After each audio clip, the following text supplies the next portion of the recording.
stack my plate up high, then squash it all down. Can't say it. Can't say it. I'm streaming and Wolf it I'm down gonna be in doing it one go. myself, so. That way, I get to eat my fill without wasting too much time. Yeah, let me get to it.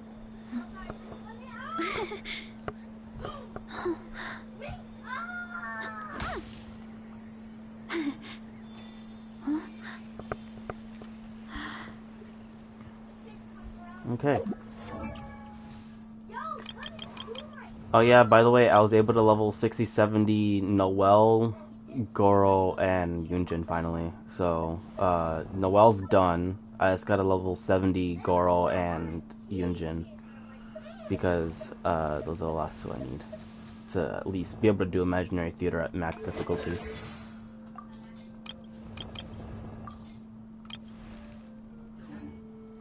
There's a lot that goes into managing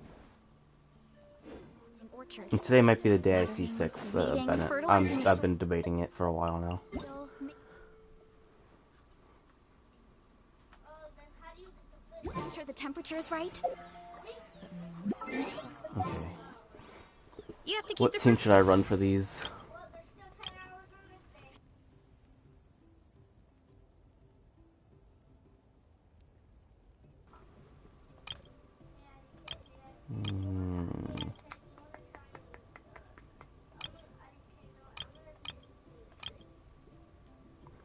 Oh yeah, they finally fully voiced Kenichi the new VA, so all his voice lines have been all his old voice lines are gone now.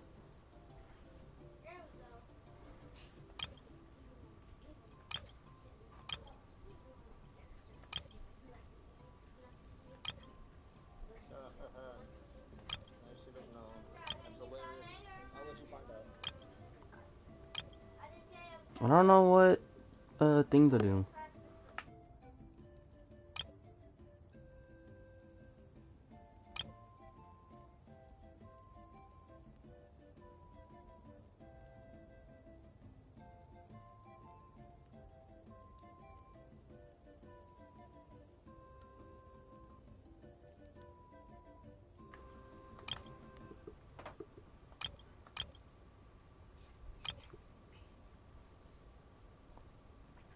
Fuck it.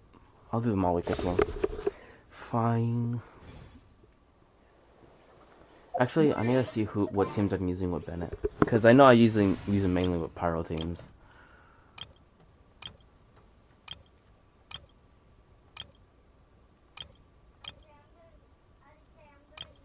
Honestly, I think it's gonna be done.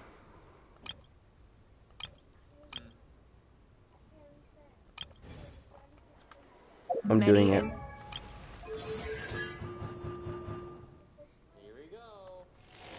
There's no going back now. C6 Bennett.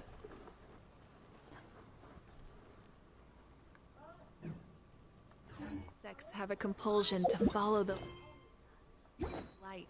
Okay, I'm gonna do Escoffier's story first, because that's what I want to do. Because I think that's gonna be lore accurate, like in order pretty much. So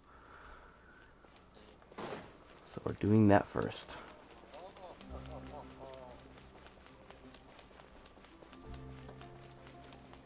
Try and stop me!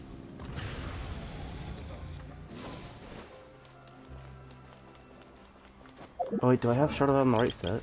I think I do. Yeah, I do. Okay. And then I have her on the... Actually, let me just do this. There you go. Huh? Is that Navia over there? Oh, it's been a while. Let's go say hi. Hey, Navia, what you up to? Shh. Navia's voiced. Get lost, Monica! I don't want to see you back here until you're ready to wake up and start doing things properly! Right now, you're a disgrace to my kitchen and to the Hotel de Boer name! It was an accident. Well, damn. I'm sorry, did you hear me asking for excuses? No, I'll do better, I promise. Why is she so aggressive? She won't even listen to what the poor girl has to say. Oh, hey, cut her some slack. You gotta at least hear her out. Wait! Huh? Who do you think you are telling me? Wait a sec. Navia? Huh. So, you're bringing backup now. Suit yourself! You're still wasting your time!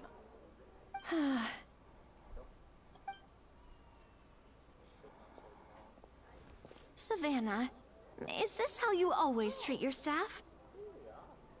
My staff is right. I'm the one in charge here now. And last time I checked, the Hotel de Boer doesn't take orders from the Spina di Rosula. Of course. How you run your kitchen is none of our business. But when a member of your staff is so overworked he becomes gravely ill, that most definitely is our business. We're going to stand up for him, whether you like it or not. Overworked? I've said it before and I'll say it again.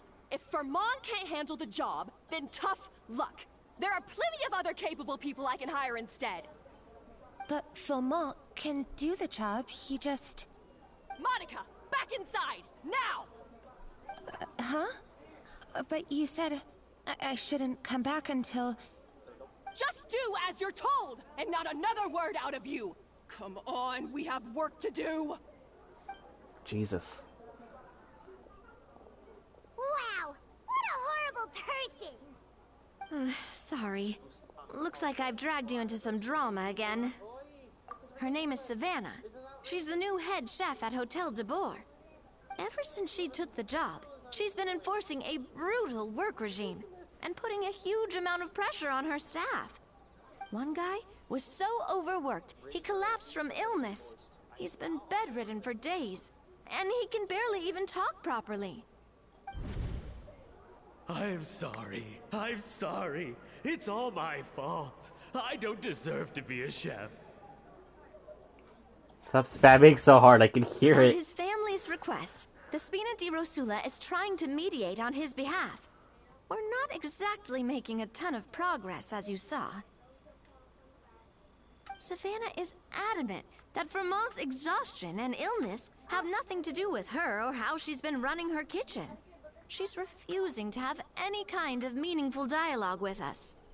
Our next thought was to talk to the other chefs at the restaurant and get a better idea of their working conditions. But with Savannah watching them like a hawk, no one has been willing to open up. And that's why I'm here, doing it the old-fashioned way. Camping out, watching, and waiting for an opportunity. Oh, shoot! It all makes sense now.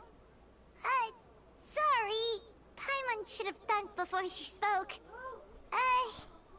Did Paimon ruin everything? Oh, no, not at all, Paimon. Honestly, the way she was laying into Monica, someone had to step in. I'm sure I would have piped up if you hadn't. And besides, I don't really think I'm built for espionage. Yeah, meaning it's gonna be all the more difficult to get the inside scoop now. Oh, I might as well head back to the Fleuve Cendre then. We'll need to come up with a whole new game plan. Paimon will join you. 'Cause this is kinda all Paimon's fault. Guys, it's fine. You don't need to worry about it. That said, if you were planning to visit the Fleuve Cendre anyway, let me take you out for a meal. I'll make sure it's a proper feast. A really famous chef just joined the Spina di Rosula's tavern. Her name is... Sorry to interrupt. I just wanted to apologize for the scene. We shouldn't subject our customers to that. This is a small token from us. It's some candy from Monica. She asked me to make sure it was delivered into your hands. Monica's the one apologizing? Huh. Clearly Savannah is the one who owes an apology.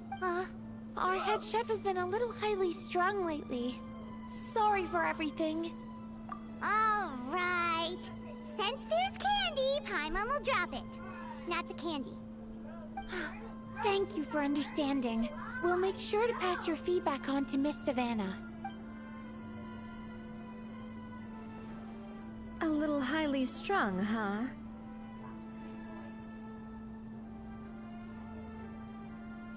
Paimon doesn't get it. How did someone like her even become head chef?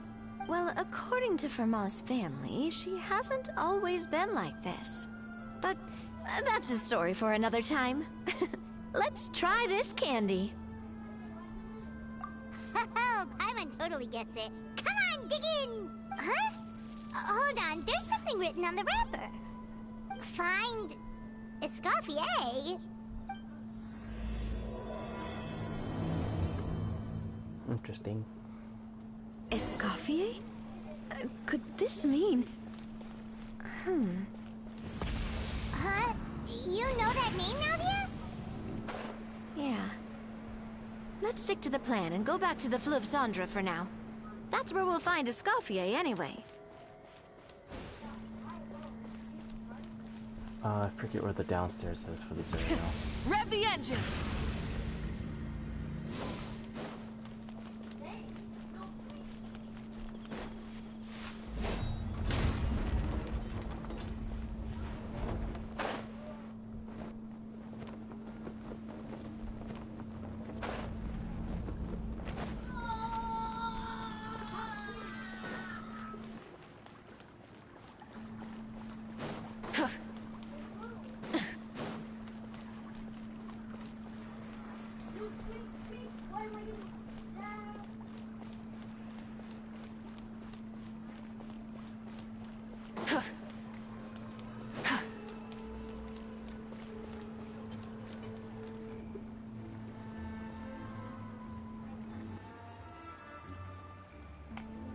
So, who is this Escoffier anyway? Well, for starters, she used to be the head chef at the Hotel de Bourg, before Savannah. She recreated the legendary Gâteau de Bourg and restored the restaurant back to its former glory. Safe to say, she's the most renowned head chef in the Hotel de Bourg's history. After the culinary genius Modeste himself. Gâteau de Bourg? That's the super exclusive cake that they only sell a few slices a day, right? Wow. Why the heck would she let Savannah take her place? Well, apparently, the Hotel de Bourg was reported for a safety incident. Someone claims that the kitchen was adding an illegal substance to their menu. What? But none of the chefs had any idea how it could have gotten into the food. In the end, Escoffier decided that as head chef, she should take responsibility. And she was sent to the Fortress of Meripede. Really? The Fortress of Meripede?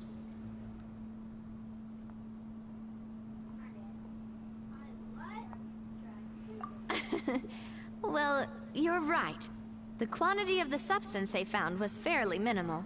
Even the guards believed the whole thing was probably just an accident.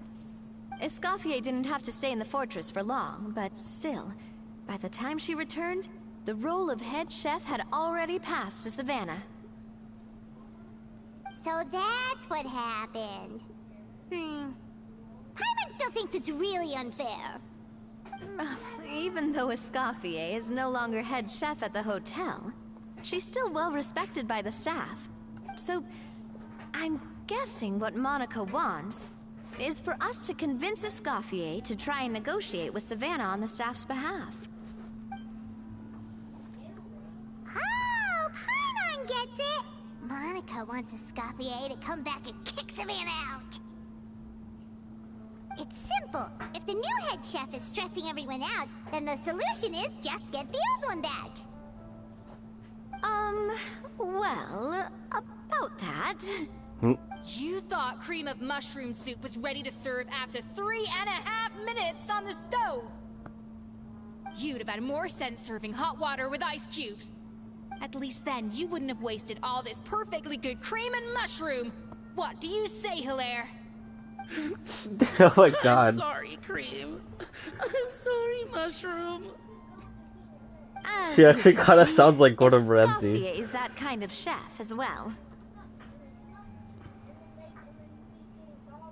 You have to leave it on the heat for long enough to allow those flavors the chance to come out. Don't be fooled by the aroma when the water first starts to boil. Got it? Yes, chef. Then go back and do it again. Oh, The customers are still waiting. Remember where you went wrong and don't repeat the same mistake twice. Yes, chef.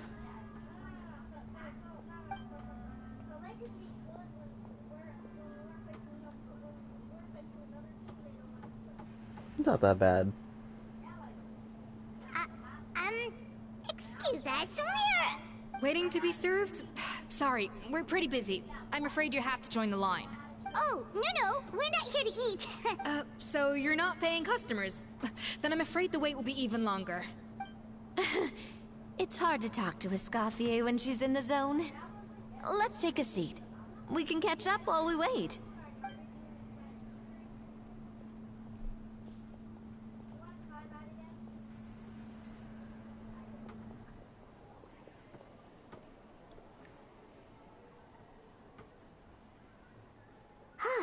Looks like the rush hour is finally over. Is it always this busy here? These days, yes. I'd say business has tripled since Escoffier joined as temporary head chef. Well, in her words, the Hotel de Boer doesn't need her anymore. It doesn't look like she's got any plans to go back. I guess I'll be heading off then. Wait, take these home with you. We can't serve them now, and there's no sense in letting them go to waste. Oh, thank you, chef. For what? Like I said, I just don't want them going to waste. Oh, and tell Fiamma to get well soon, so you're not running yourself ragged every single shift. Fiamma. That's the second time we've heard that name. Who is that again? He's the chef that fell ill from stress. Hilaire is his son. And with Mom stuck at home taking care of Dad, he decided to pick up some work to help pay the bills. Escoffier knows their situation, so she's been making some extra food every day for him to take home. Hey, I heard that, Navia! I've told you before, no one's making extra food. Hilaire is making blunders in the kitchen, and I can't serve his failed dishes, so he might as well take them home. Yeah, failed dishes that just so happen to be nutritionally complete every single time. So you two must be the world-famous traveler and his companion, Paimon. Yes? Is there something I can help you with? Oh, so you know us already. I'll skip the introduction then. We are here to talk about Savannah. Oh, I certainly am. The Spina's headquarters are right next to the tavern. And I've lost count of the number of times Navi has come to pester me about it. But I don't work for the Hotel de Boer anymore. And being ex-head chef doesn't give me the right to interfere with that business. Besides, I'm the one who persuaded Savannah to take the job in the first place. What? Well, she was a much gentler person back then. A little timid, even. She wasn't at all confident that she was the right fit for the role. That's hard to believe. Are we definitely talking about the same Savannah here? Honestly, I do wonder if she's just emulating me. I mean, I'm not the most pleasant head chef to be around either. Anyway, suffice to say that given the history between us, it'll be tricky for me to tell her she's doing her job wrong without coming across like a huge hypocrite. Fiamma and the others probably think that Savannah gets it all from me. I wouldn't be so sure about that, Escoffier. Look at this note we got from Monica. She mentioned me. Whatever shortcomings you feel you have, it looks like Monica still trusts you. As for the others, well, how can you know what they think unless you ask them? Monica. Plus, it's not like we're asking you to storm in there and raise hell. We're only in the initial phase of our investigation. All we're trying to do is get the other chefs to open up to us. Oh, Monica. Oh, Monica! Escoffier? I can't believe her! Powdered sugar is supposed to be applied sparingly. Look at all that on the wrapper. It's thicker than the sole of my shoe. Oh my god. Unbelievable! I won't stand for this. She has to learn. Come on, we're going. Wait, so now she's,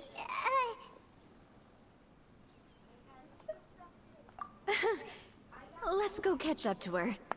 We don't want to keep her waiting. Why is she looking around like that?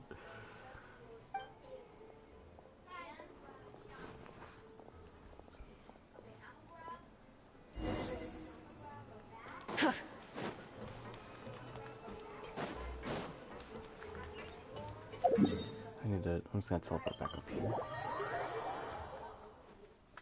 Try and stop me!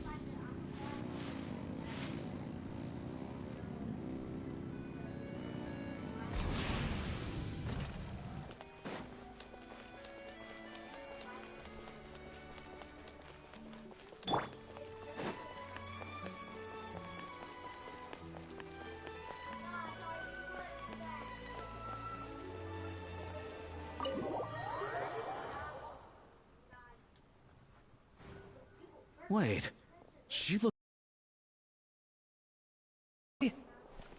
I'm sorry. I'm so sorry.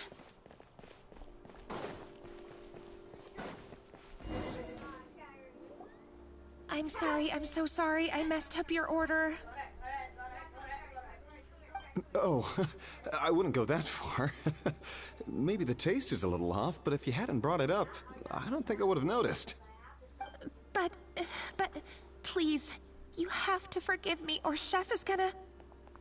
Okay, I know. I'll kneel before you.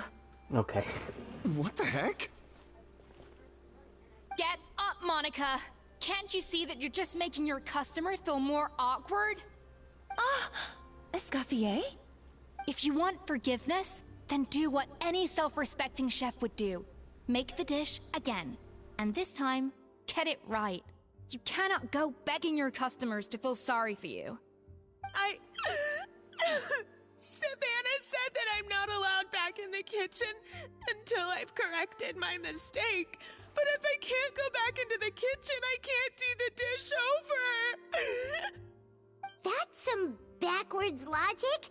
How can you fix your mistake without being allowed to cook?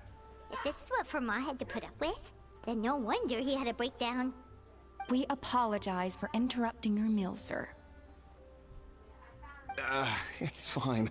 With my layman's palate, it's not like I can tell the difference anyway. I was actually quite enjoying my meal until she appeared out of nowhere and started apologizing. Gave me a bit of a fright, to be honest.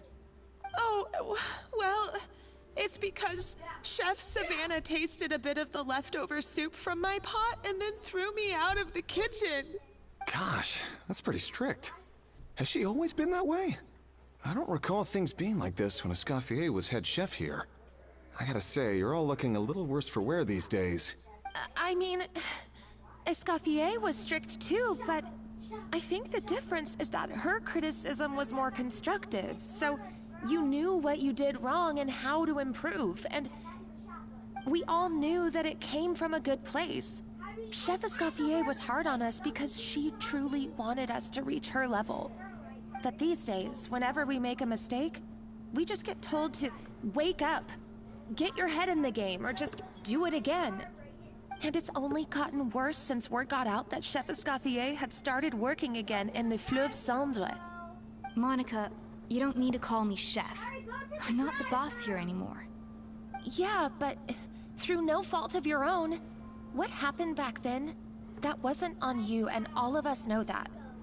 That banquet was a huge event, and so many staff were involved every step of the way. With so many moving parts, there's no way of knowing how that Lumiline ended up in the food we served. Lumiline? What's that? A new drug from the Fontaine Research Institute, produced from an extract of the Lumitoile. Apparently it sharpens the senses, so they used it to treat people with impaired responses to stimuli. Oh, yeah, I've heard about that. They found out you can use it as a flavor enhancer since it stimulates the taste buds. Makes things pretty addictive. They also found that overuse can have mood-altering effects. and even lead to nerve damage. So it quickly ended up on the guard's list of controlled substances. Unfortunately, however, some food products containing the additive had already made it to the market by the time the guards banned it from the restaurant industry. Everyone knows that in all likelihood, someone probably just purchased a batch of contaminated ingredients by mistake. But you took all the blame. We all know why. You just didn't want to see this turn into a place where tensions are constantly running high, because everyone's suspicious of each other all the time. And now look at you, a fry chef in the Fleuve Cendre. What are you trying to say? Sure, the Spina's Tavern is no Hotel de Boer, but come on. It's not that bad, is it? Ah, the Fleuve Cendre, you say? Great. That's where I'm dining from now on. Monica, I'm very happy with my current job. And there's no changing the past. We just have to let bygones be bygones.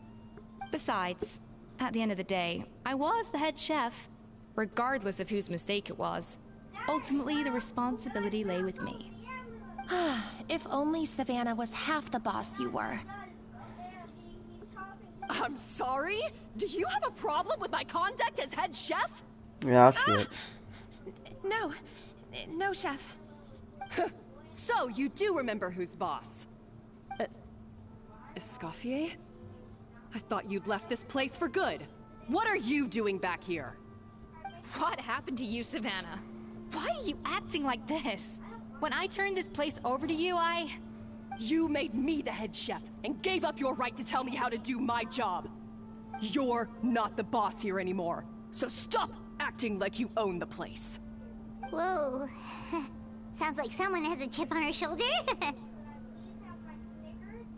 Oh, Savannah! My God, have you grown a temper since I last saw you? Have you put even half the amount of energy into improving your cooking skills, or are you still using the Pluie Lotus as an off-brand marcotte, thinking no one can tell the difference? That's none of your business! What happened to not storming in and raising hell? Ho ho! I was not expecting to see something this spicy as soon as Escoffier returned. Huh? Fan Asian? Aye, miladies. Might I make a humble suggestion? Given that we have ourselves a tête-à-tête between chefs at the Hotel de Boer, I dare say it would be de rigueur to settle this the traditional way. The traditional way? That can only mean one thing.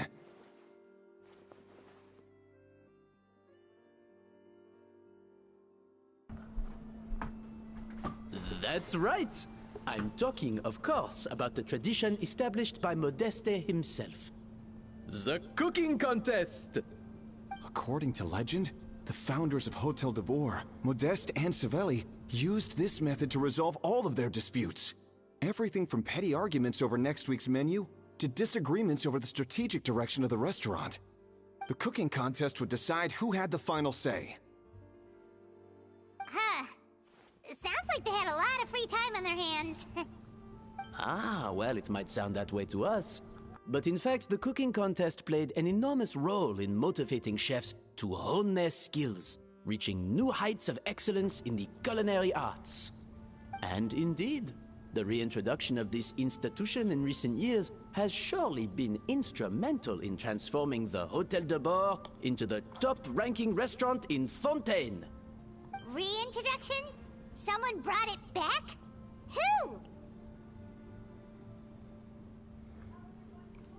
What say you, Escoffier? Surely you of all people won't back down from this challenge. It was you who put the rule in place, after all. Sure, I reinstated it, but I'm not a chef at Hotel de Boer anymore. Isn't this bending the rules a little? I see no issue as long as both sides agree to the terms. We could simply treat it as an exhibition of sorts. Savannah, any objections? Exhibition. Huh. No. If we're going to battle it out, let's put it all on the line. If I lose, it's up to you what happens to me. I don't want anything to happen to you. But if you lose, you hand over the Codex de Board to me. What? The Codex de Boer? What? Only the legendary handbook written by the original head chef Modeste. It contains all his secret recipes, including Gâteau de Boer. It's the greatest treasure in Fontaine's culinary world. And only the present and former head chefs of the Hotel de Boer have the right to read it. Present and former? Wait, but that already includes Savannah, though. What do you want that old thing for? You have your own copy, don't you? Don't take me for a fool. You know perfectly well what I mean. I want your copy, the original version, the one you took with you when you left us. I'm sorry, I must be missing something. You know, there's no difference between the original and the copy, right? They contain the exact same recipes. Stop trying to change the topic. What's wrong, Escoffier? Scared you're gonna lose to me? Or are you scared of me getting my hands on the original Codex? Savannah, you may remember that we gave her the original as a parting gift to thank Escoffier for her years of service. Asking for it back feels a little, Oh, I'm sure it won't be an issue, as long as both sides agree to the terms. Those were your words, weren't they? And as for the contest itself, let's make it a bake-off. Gâteau de Boer, per the recipe in the Codex. Well, Escoffier, you against me. Are you in or out? You sound surprisingly confident. All right then, let's see how much you've actually grown. I hope you surprise me, Savannah. I'd hate to find out that all you've learned after this long is how to chew people's heads off. Believe me, I'll show you. Escoffier, are you sure this is a good idea? You accepted her terms a little hastily. Oh, it'll be fine. Let's head back to the Fleuve Cendres so I can get prepping. Whoops.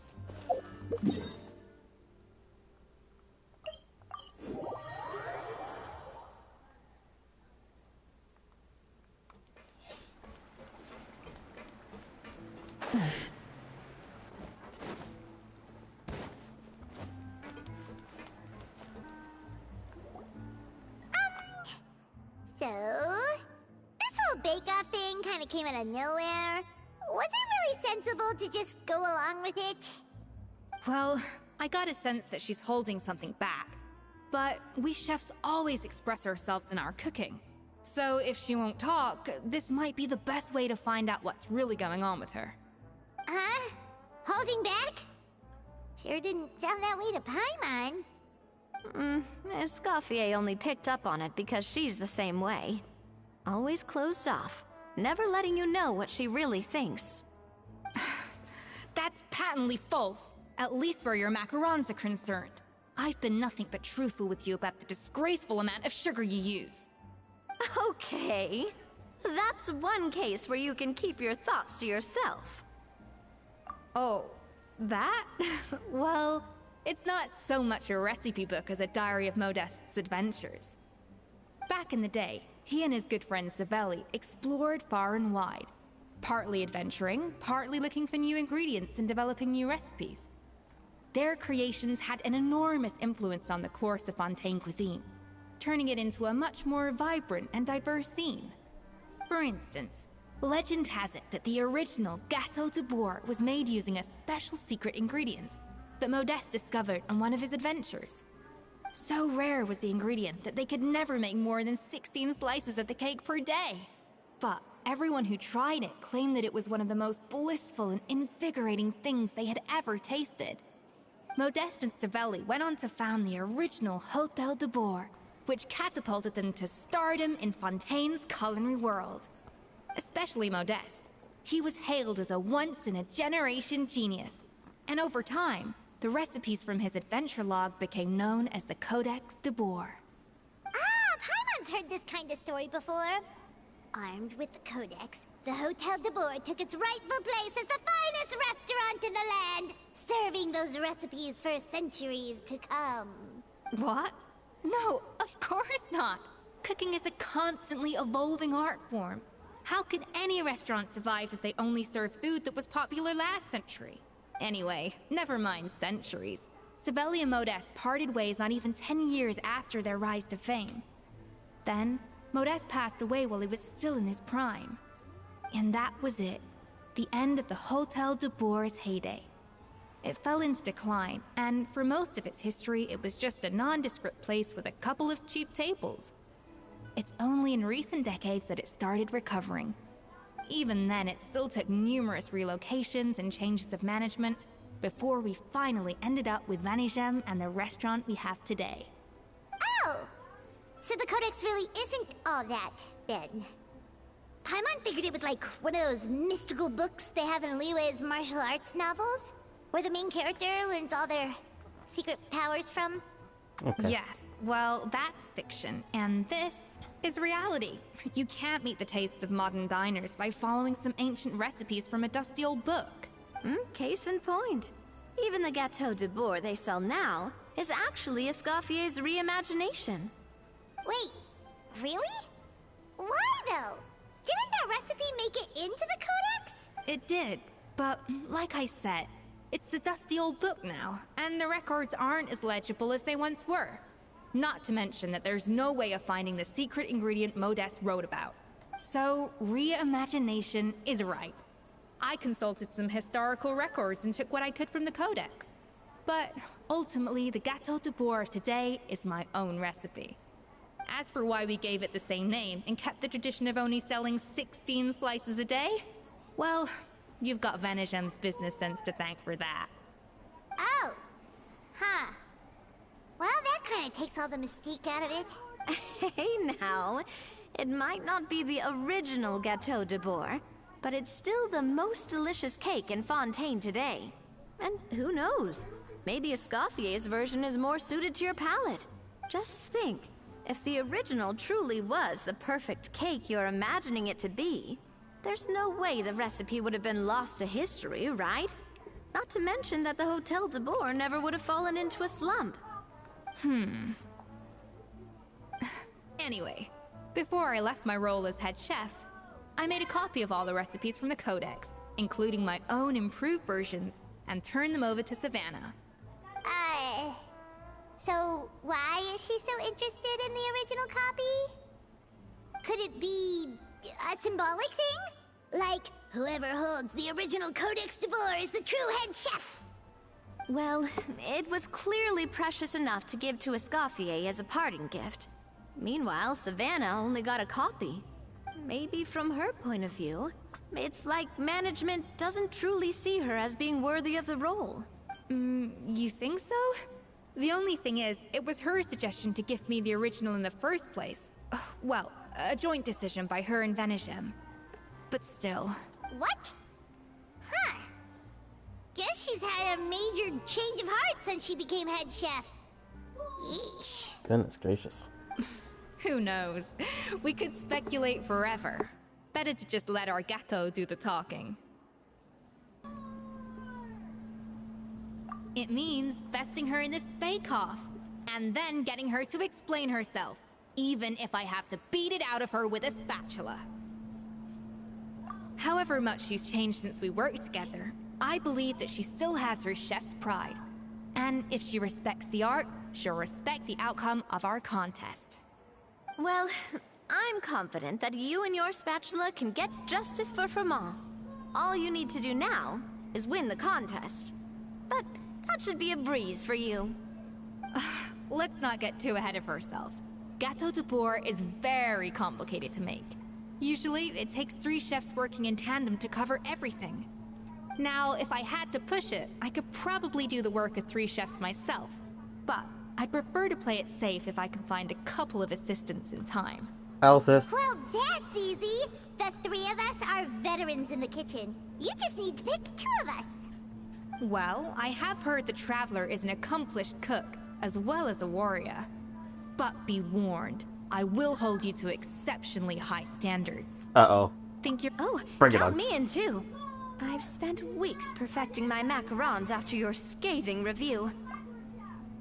I didn't get to hear the full thing. I thought it was over. I think you're up to the task. Okay. Even if it means competing against the Traveler, so be it. I'll show you what I'm made of. Confident. I like it. Alright, let's start with some elementary mise en place. Show me your knife skills.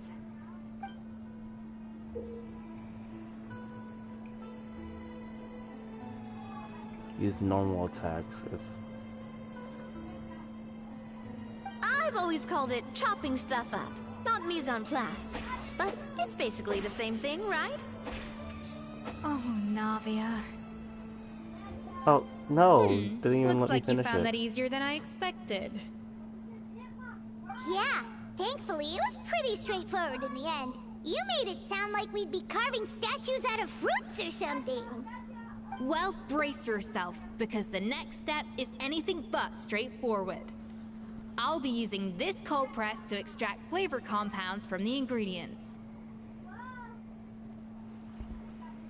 A kind of special food processor I got the Fontaine Research Institute to make for me. It uses cold temperature extraction to isolate the essence of cooking ingredients, which can then be used to flavor dishes more precisely. But this isn't exactly standard kitchen equipment, so that probably didn't make a whole lot of sense.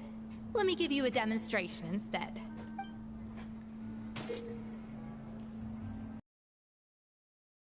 Custom-made equipment from the Fontaine Research Institute, huh? That's some pretty Jealous of high-tech skill and food use prep. normal attack. Paimon's never used anything this weird before. Cool! Not weird.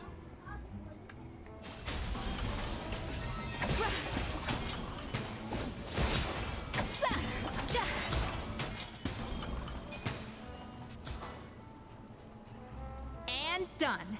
These are the flavor compounds extracted from our ingredients. I processed all the fruit you chopped up earlier. Wow! Even the smell is so much more concentrated. Oh, Absolutely not! Throwing everything in at once will ruin the balance of flavors. We have to go slowly and carefully to calibrate the exact flavor we want. I'll demonstrate again. Now, watch closely.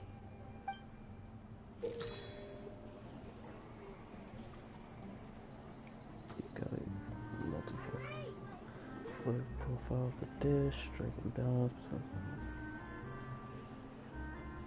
Slowly and carefully.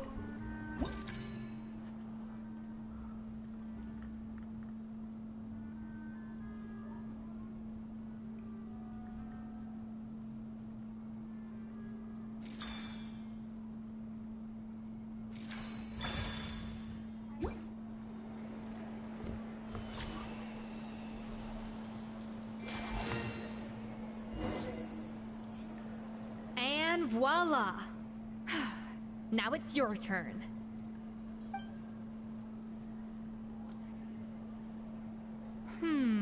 Not terrible. Considering this was everyone's first time blending flavor extracts, it could have been worse. But the Traveler's work was surprisingly good. Are you sure you've never done this before? You got almost perfect results on your first try. Oh, well, they do say adventurers are multi-talented folks. Now I've seen it firsthand. Alright, now for the part I've been looking forward to. I want each of you to cook something from the Hotel du Bois' current menu. I'll judge your submissions and give you a final score. That's right. The true test of your cooking skills is the finished product. It'll be good practice for the contest itself. Now get to it. Chop chop!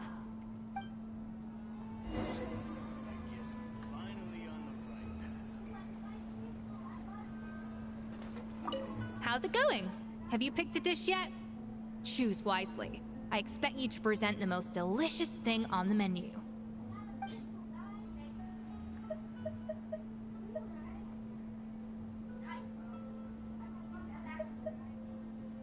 I had some terrible ones too, fuck. I'll give you this one.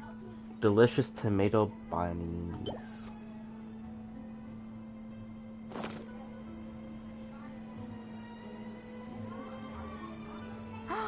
Look at that! With the grace of a snow-winged goose, as I like to say. Now, let the grating commence.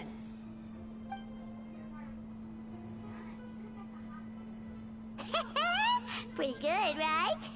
Not to brag or anything, but Paimon's a bit of a connoisseur when it comes to la food. Shut up, Paimon. 6 points. Ha! What? Oh, well, fair enough. Paimon doesn't cook all that often, so as long as it's a pass. That's 6 out of 100. Damn!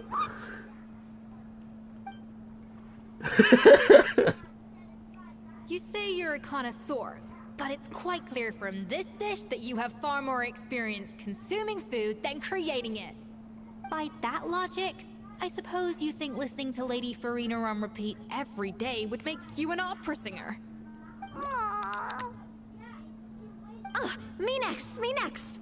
I'll have you know that this batch of macarons has 2 whole tablespoons less sugar than my previous ones. So you went from 12 tablespoons to 10? Well, it's nice to know you actually measured it out. Because it tastes like you just threw in whatever was left in the jar. 6 points. Aww. Now Harsh to the judge. final dish. So, what do you think?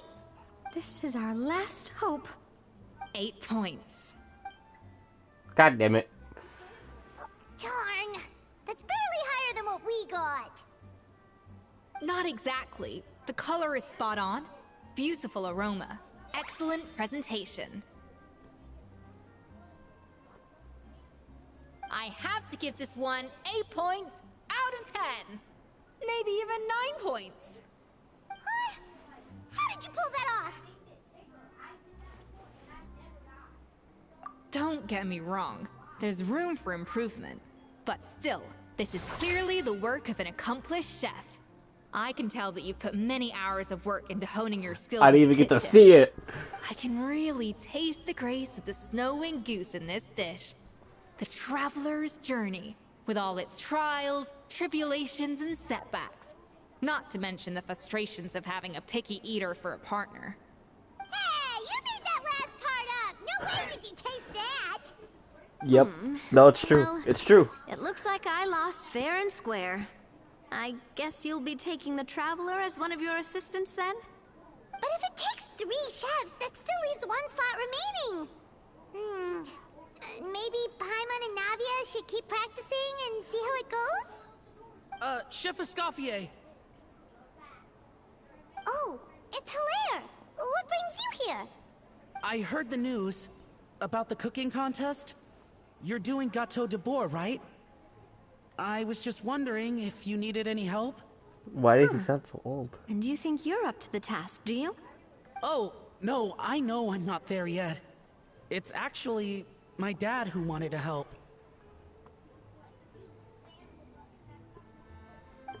Firma, last I heard, you could barely get out of bed. Chef Escoffier, Navia, Traveler, thank you all so much for everything you're doing for me and my family. I've had enough of sitting around at home while you run yourselves ragged. If you let me, I'd like to help you win this cooking contest. Yeah, I was gonna say the same thing. Don't you worry. I'll be fine. I'm feeling much better now. I'm sorry. I know I've been rather useless these past few days, but not anymore. The fact is, I'm a fine chef, despite recent events. I've proven myself in the Hotel de Bois kitchen, so if anyone's qualified to work under Chef Escoffier, it's me. I think. I mean, I hope so. Firma, have you even set foot in a kitchen since leaving Hotel de Bois? I have not, but I'm fully rested now. I know I can handle it. I'll prove it. Let me whip something up for you right now.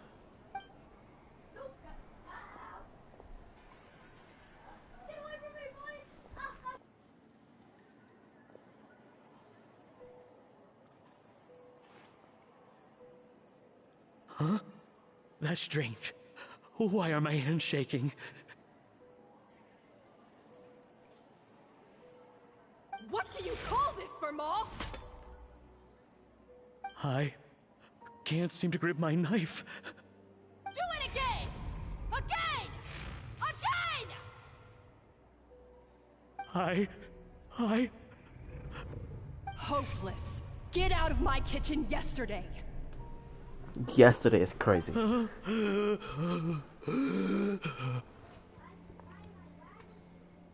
Dad, what's wrong?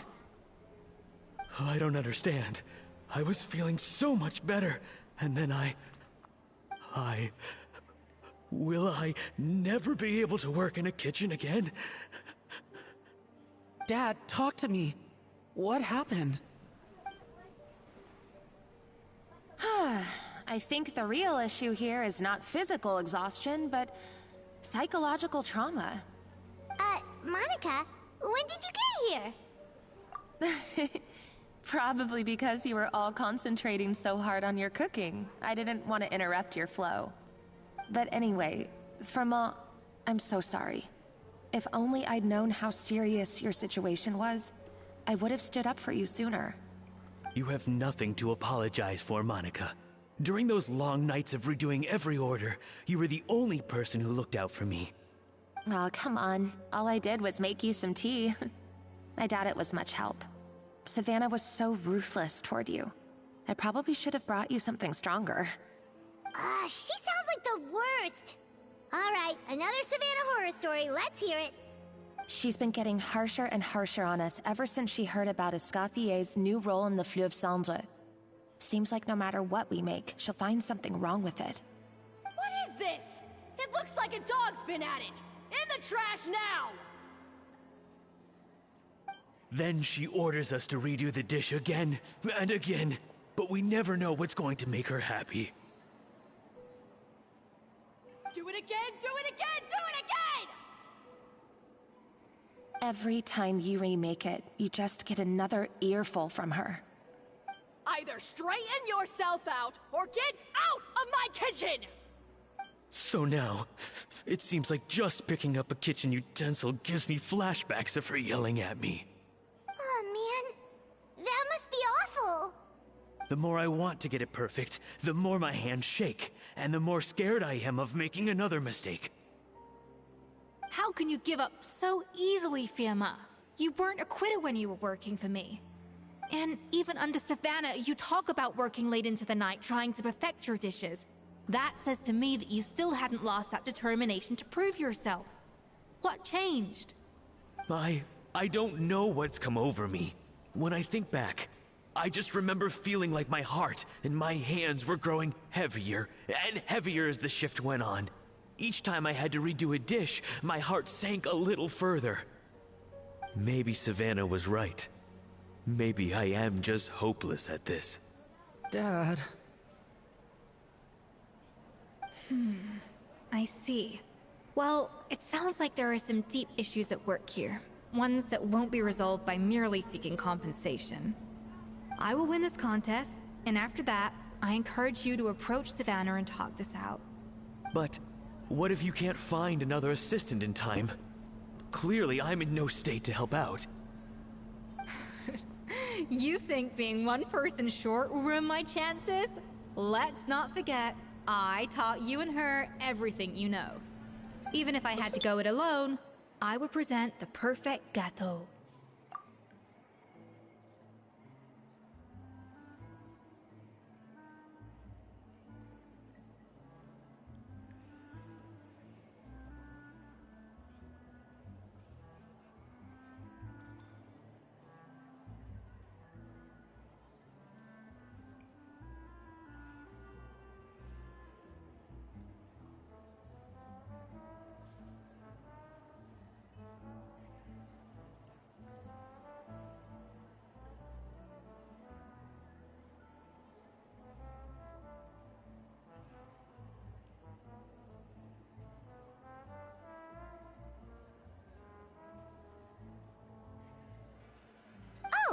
Well, Paimon and Nadia will still keep practicing, just in case. And so will I. Yeah! And if worse comes to worse, we can always get the Spina di Rosula to put out an emergency call for chefs. There's gotta be someone out there, right?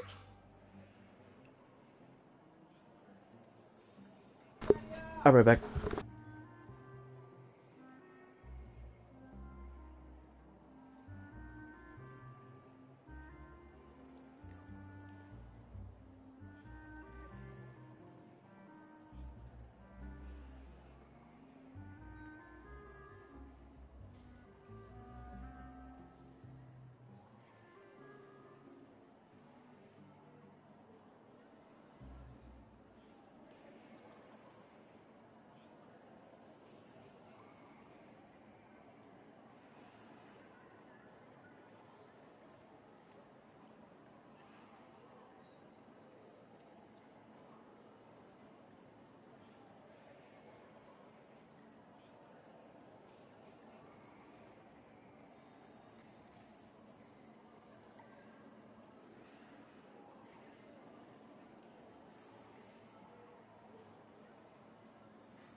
Okay, I'm back.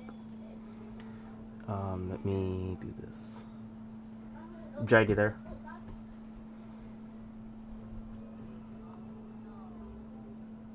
No. Okay. Never mind. Actually, I thought maybe I could help. That's sort of why I'm here. What? Why didn't you say so? I was going to, but then... well, this is the first chance I got. You do this for us? Thank you so much, Monica. Alright, fine by me. But aren't you still working for Savannah? Joining the other side seems like a guaranteed way to put your future employment in jeopardy. I know, but it's alright. I've made up my mind. With the way things are, I can't keep working for Savannah much longer anyway. Unless I want to become the next Fermat. I'm done with sucking it up. It's time to try and turn things around. If this cooking contest can get Savannah to see the error of her ways, then I'm sure she'll forgive me for this. Well, Hyman didn't think we'd be poaching from Savannah's staff to get our third person, but there you go. Anyway, Monica's a professional chef, so nothing could possibly go wrong now. Great! Then it's settled. And to congratulate you all on making the team, I propose a Spina-sponsored meal to celebrate. Spina-sponsored? Wait, you mean I'm cooking? Well, I promised the Traveler a feast in the Fleuve Cendre. And I know how much you've been looking forward to it. Yeah! Feast, feast, feast! Alright, if you insist, then prepare for some of the finest food of your lives.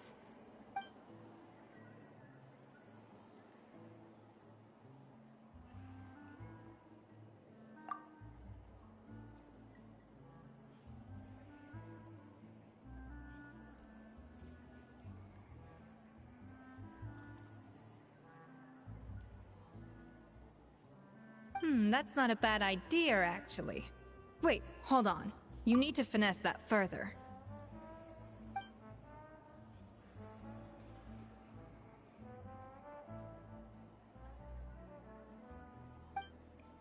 That was a dream. Paimon never knew Fontanian cuisine could be this good. I wish I could eat that all over again. It's not often that Escoffier goes all out like this. And it's all because of you, Traveler.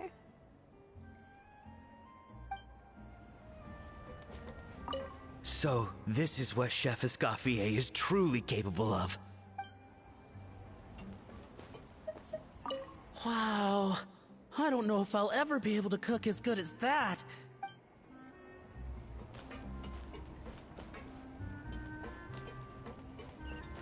I guess I'm finally on the right path.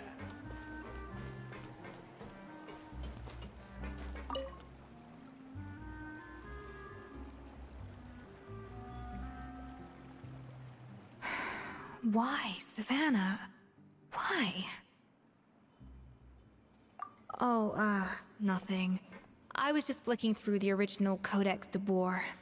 I wanted to see if there was anything I'm missing. Something I hadn't noticed before. That might explain why Savannah's so desperate to get her hands on it. But I can't find anything. It's just some hastily scribbled recipes in between diary entries from Modest's adventuring phase. And most of it's not even legible anymore. The copy I gave her not only has all the recipes in full, but even includes my own private tips and notes from years of experience. Surely that's infinitely more useful than this old thing. Yeah, maybe. Still, it's just hard for me to imagine that the Savannah I knew would go to all this effort just to make a point. We were. At least I always thought we were. She was a little shy, but meticulous with everything and everyone she dealt with. She made a few mistakes here and there, but she was quick to correct them whenever they were pointed out. And she was always striving to improve as a chef. Those qualities are why I recommended her to replace me as head chef. I never imagined for 1 second that she'd cause Fiamma and the other staff so much grief.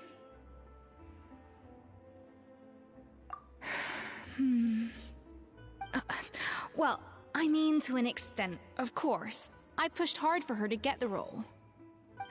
And the idea that she turned out like this because of me is difficult to come to terms with. I wonder if this is how Modeste felt back when he was writing the Codex. Yes, with his good friend and co-founder of the Hotel de Boer, Savelli. The story goes that after Modeste unveiled his Gâteau de Boer and was hailed as a culinary genius, he was admired and adored by all. But his newfound fame slowly drove him and Savelli apart. Unlike Modeste, whose every new creation was an instant hit, Savelli seemed to face setbacks every turn. Doors that would swing wide open for Modeste would shut in Savelli's face. And with Modeste being whisked off to all manner of functions by his celebrity friends, he had less and less time to discuss the culinary arts with Savelli. People started gossiping about Savelli, and their relationship between the two gradually soured. Everything came to an abrupt end when Modeste, still in the prime of his life and still hailed as a genius, suddenly died from an acute illness. And that was it. They neither had a decisive split, nor got the chance to properly reconcile. Their story just came to an end. One rumor had it that Savelli actually killed Modeste out of jealousy, even as the latter was hoping to make amends. Unlikely. It's a popular theory, but there's no real basis for it. At least there are no records of Savelli ever being convicted of a crime. Still, beyond a point, there's no way of knowing what truly happened in the past. All we can do is try to make sure the present doesn't quite go as badly. And that's why I have to win this contest tomorrow. Then get the truth about everything that's been going on, even if it means cracking her open like a nut.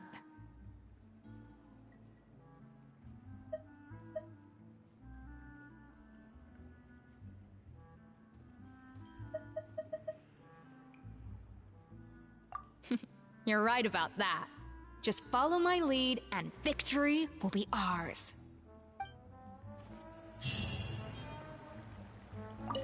Let's hope that Savannah isn't all sizzle and no steak. After all the work we put in, it would kinda be a shame if tomorrow was a complete cakewalk.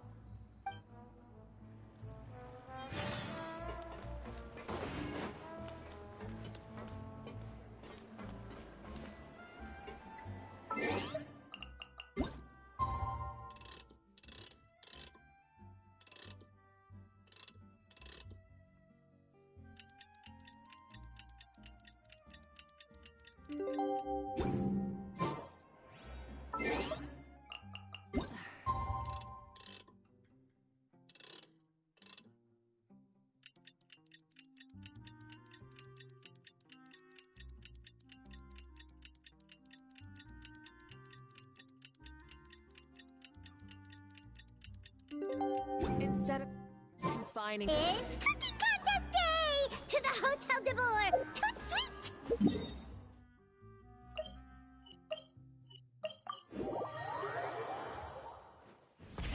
Rev the engines!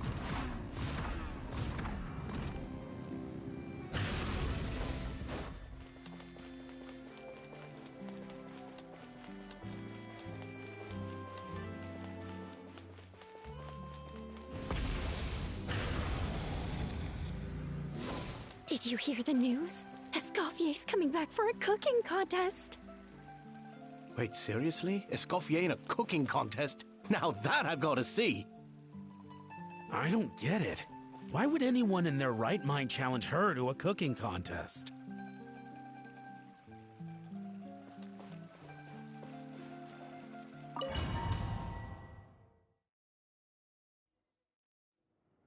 Mesdames et messieurs, welcome one and all to the Hotel de Boer and to this most exciting of cooking contests.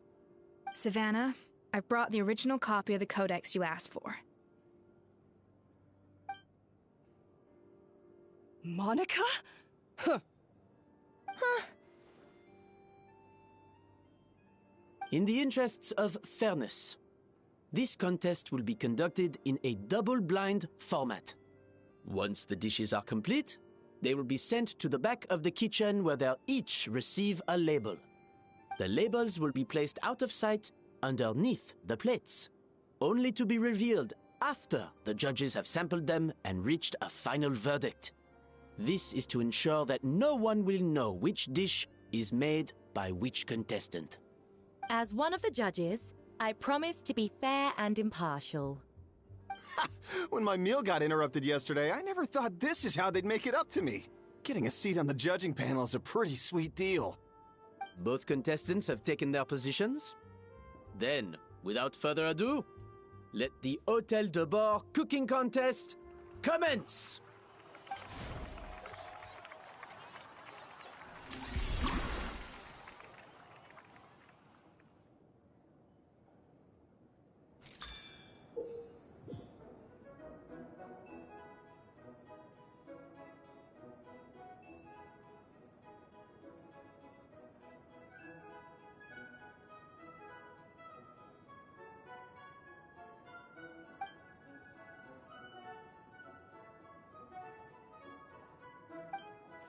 Monica, Traveler, it's go time.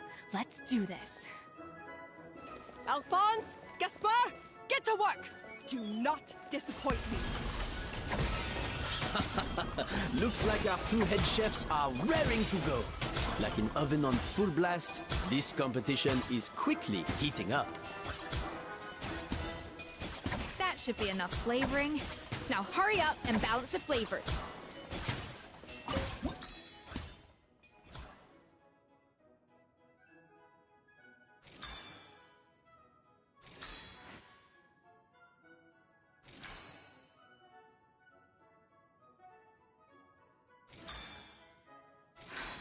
Stay calm, Escoffier. There has to be a way to balance the flavors. Just think.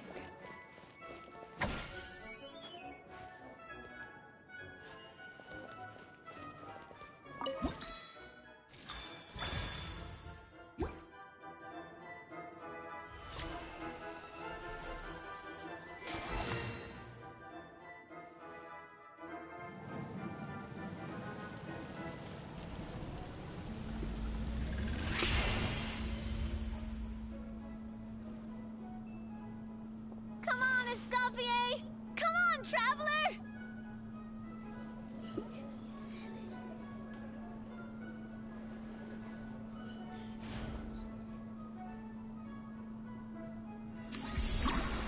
Make the next layer of cake layer 2.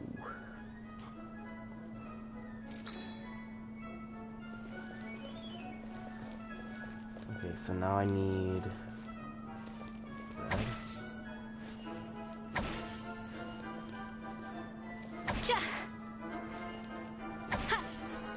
Just in case. A dash of frosting!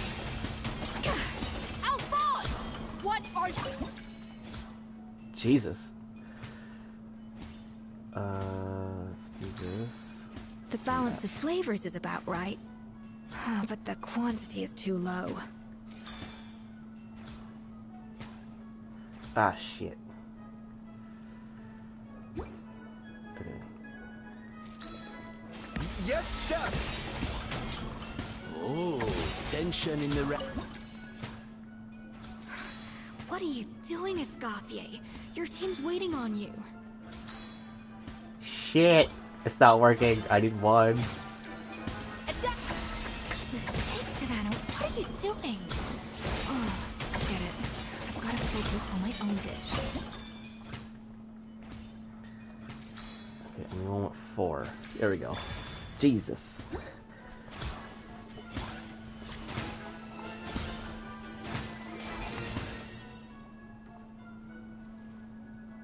Boom. So, what do you think?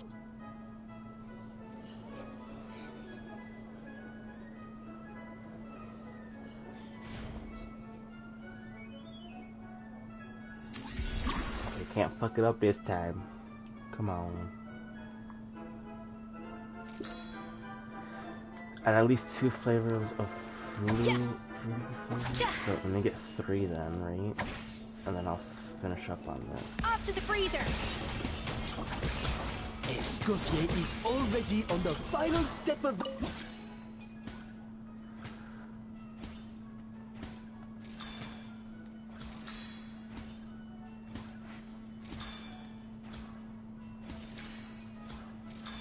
Boom. There you go.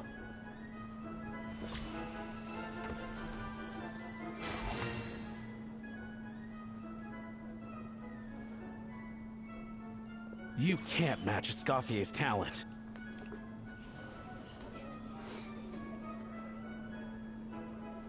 Done so fast.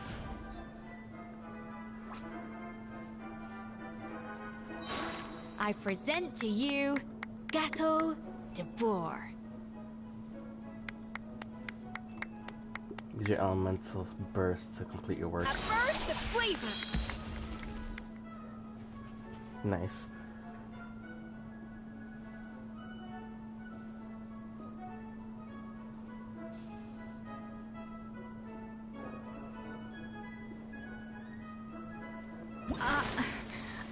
I was just exercising caution. I had to make sure everything was perfect.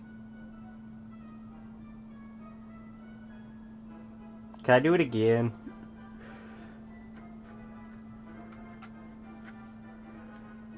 I want to do it again. I don't think I'm going to be able to, though.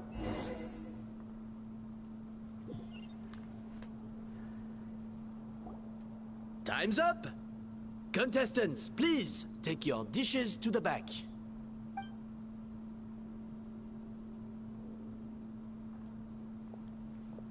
Huh. That guy was right. You really can't tell whose is whose just by looking at them. We both made the same dish after all. For all her flaws, Savannah's a talented chef who earned my recommendation for good reason. She wouldn't screw up something as elementary as the cake's appearance. Whoa! This is really rather good. Wonderfully soft and fluffy. Beautifully sweet. This is a masterclass in how to make Gâteau de Bourg. I would give this one at least 9.9 out of 10! Only because there's something about the flavor of the base. It's just a little different from the recipe I'm used to. Huh? Really? I couldn't tell.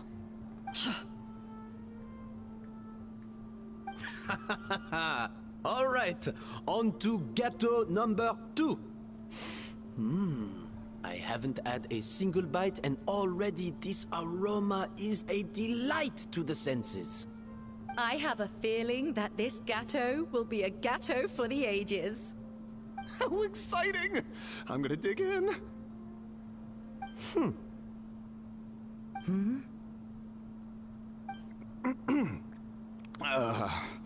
I think maybe someone got a little carried away when they were adding the sugar. Not just the sugar, it's the flavors too. This is all over the place. Who made this? It appears the decision is unanimous. This gâteau is far below the standard we would expect. Whew! And Paimon thought this might actually be close. Turns out she can't bake to save her life. Something's not right here. Savannah may not be perfect, but no way is she this sloppy. I can now declare that the creator of the first gâteau has won this cooking contest. Now, all that remains is to turn the plate over and reveal the chef's name underneath. What? It's... Savannah? No, that's impossible! Huh? Hey, Savannah! You cheated, didn't you? You cheater!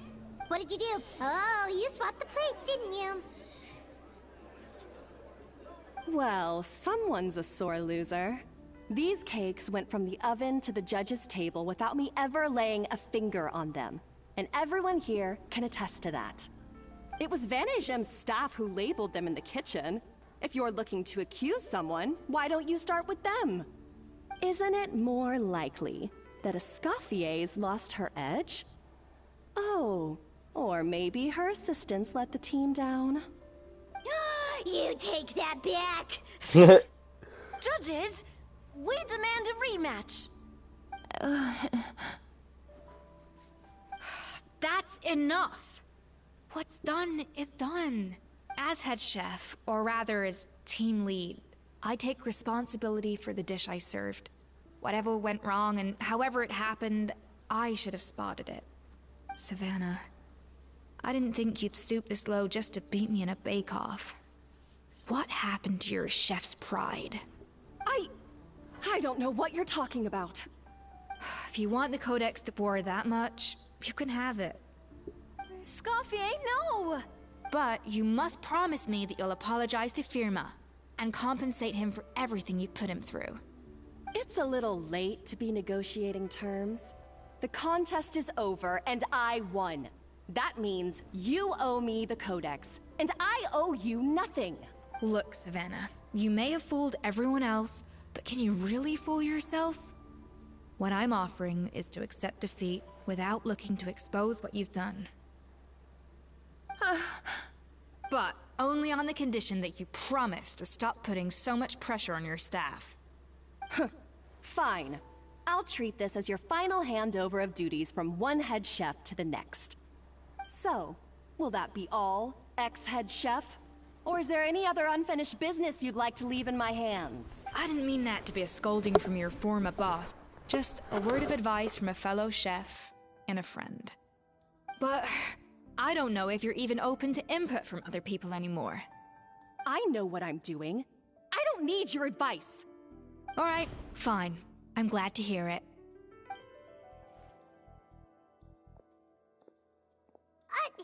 Escoffier? The Codex de Boer! Finally. Now, at long last, I will succeed. Escoffier? How could you let her get away with this? Yeah! The Codex is a souvenir of your time here! Doesn't that mean anything to you? It's alright. It was just a bake-off, not the end of the world. I'm already over it. Besides, it's not all bad. She agreed to compensate Firma. That's mission accomplished for the Spina. Honestly, if I'd have known that giving her the Codex would solve everything, I'd have just done that in the first place. I mean, why bother with the whole cooking contest? It's such a waste of time and energy.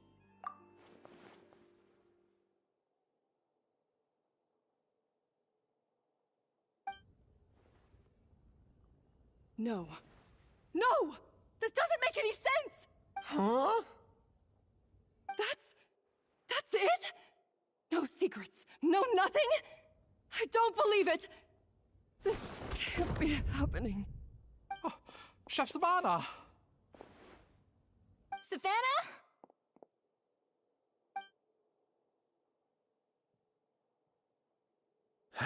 It's nothing life-threatening. Just a lot of pent-up stress and exhaustion. Oh, I knew it. Pent-up stress? The truth is, however hard she might be on the rest of us, the person she puts the most pressure on is herself. Yes, there are nights when she makes us redo things over and over into the wee hours. But for her, it's every night.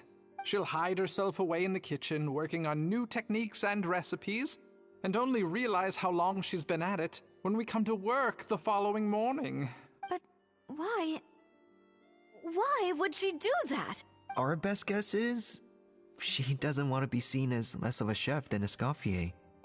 And there it is. Even so, that's no excuse for taking her anger out on the rest of you. Yeah, and it's definitely no excuse for cheating in the cooking contest. About that, we honestly have no idea how she did it. We were focused on our own work the whole time. Leone and Algalia were the ones I tasked with labeling the cakes. I've already spoken to them both. They're at a loss to explain it too. Not to worry. Come on, join me downstairs. I'll interrogate the guilty gâteau myself.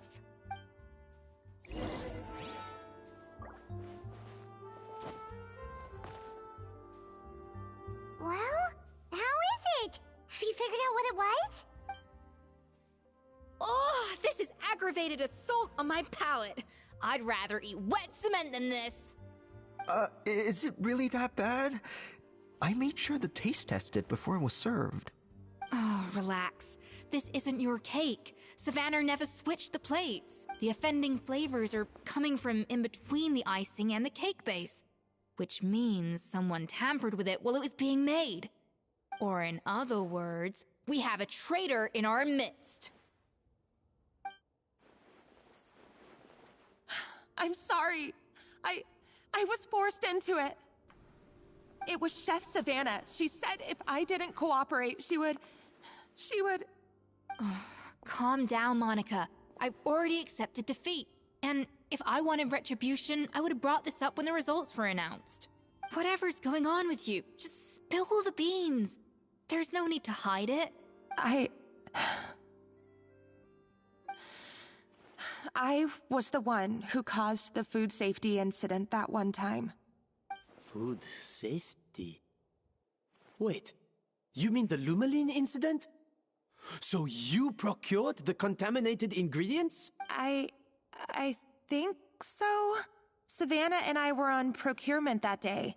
I didn't check everything as well as I should have, and so I let contaminated ingredients make it into the kitchen. But I swear I didn't do it on purpose.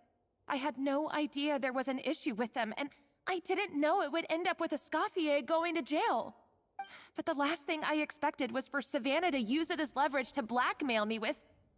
This is crazy! So Savannah pressured you into sabotaging Escoffier's cake by threatening to expose your secret if you didn't?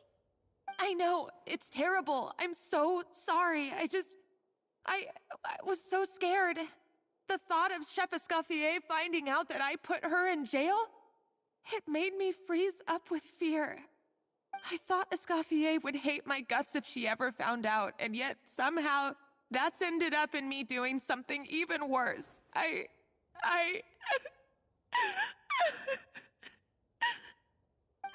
Seriously? All this fuss over a little slip-up? Huh? Firstly, it's not like I got a life sentence. I did my stint at the fortress, and now I'm out. And secondly, I had my own reasons for leaving the Hotel de Boer. This wasn't the only factor.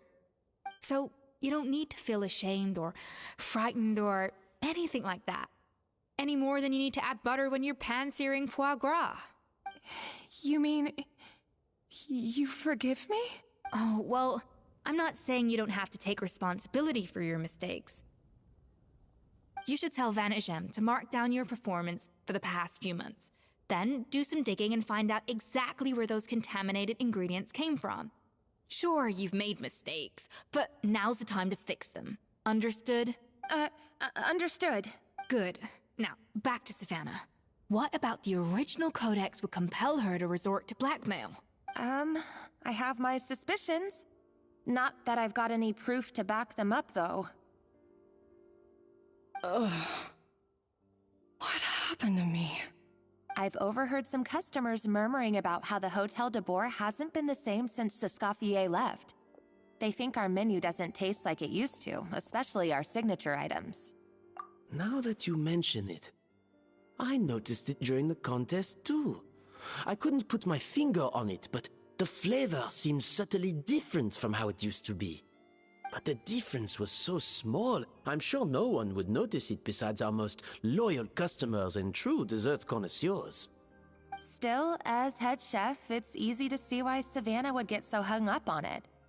So many times I've seen her make the cake base over and over again, late into the night, determined to match Escoffier's version. But something's always slightly off every time. Yeah, I've noticed that too. Never really gave it much thought, though. Thinking back on it now, it's clear that Savannah's been in a downward spiral ever since Escoffier left. She wants to prove that she can fill Escoffier's shoes. That's gotta be the reason. But after countless setbacks, she's getting more and more unhinged. And at some point along the way, she switched from doubting herself to doubting Escoffier. Doubting Escoffier? For what?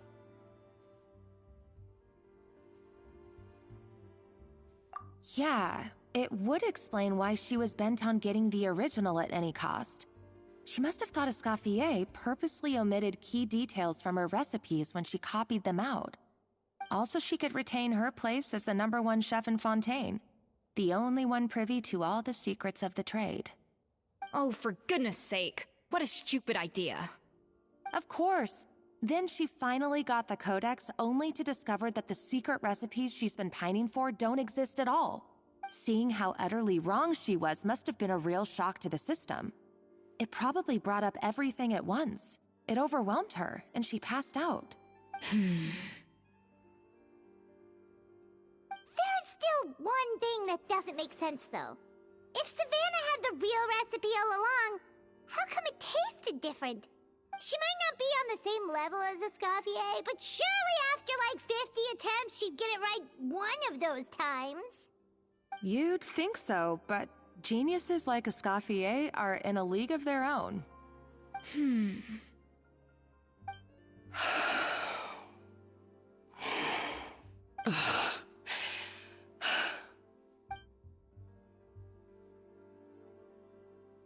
New head chef, you say? What's her name? I don't think I've heard of her before. I wonder, can the Hotel de Boer keep its edge without Escoffier at the helm?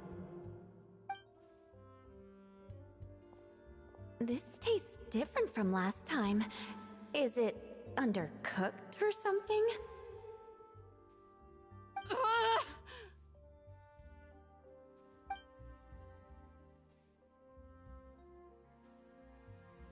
Take this. It's a copy of the Codex de Boer.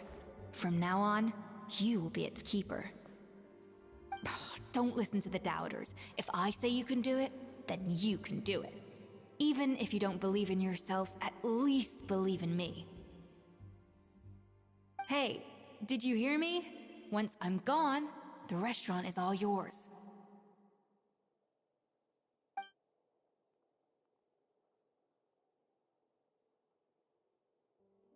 All this time, I've been blaming other people, but maybe I'm the problem.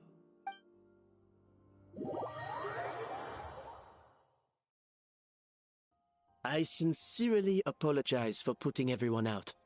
Savannah's awake now, but I don't think she's ready to speak to anyone yet. Let's give her the day to calm down. I'm sure you'll have the chance to talk everything out tomorrow. In that case, I'll go and update for Ma and his family. I wonder what he'll make of all this. So, we'll come back tomorrow then. Whew, that was a long day. I think I've earned myself a sweet treat when I get back home. Oh, nice! Macarons? Or are you gonna switch it up this time?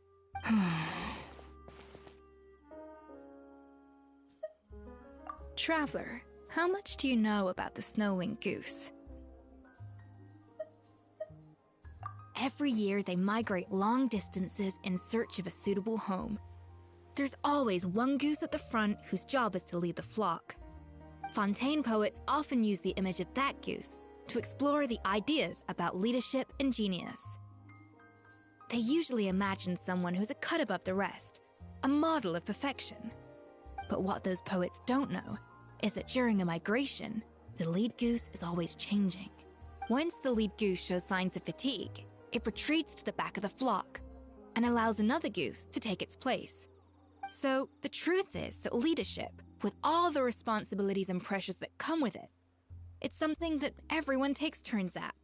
But we humans completely miss that fact when we project our own ideas about social hierarchies onto them. I guess what I'm saying is, I don't buy into this notion that there's some sort of gulf between normal and genius. Cooking is a science, not magic. Given the same ingredients, same recipe, and same environment, I see no reason why two different people shouldn't be able to create the exact same dish. Of course, some people have a more sensitive palate than others, and some people are just born bolder or more conscientious. But these are all variables that can be accounted for with time and practice. I'd have no reason to expect so much from others if I believed that perfection can only come from the hands of a genius. The only reason I hold people to high standards is because, well, I believe they're capable of greatness.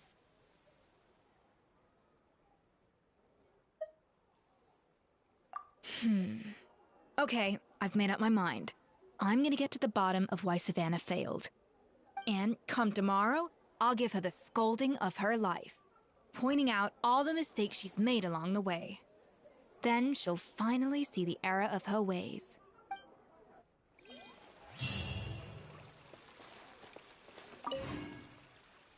Thank you for your words of encouragement.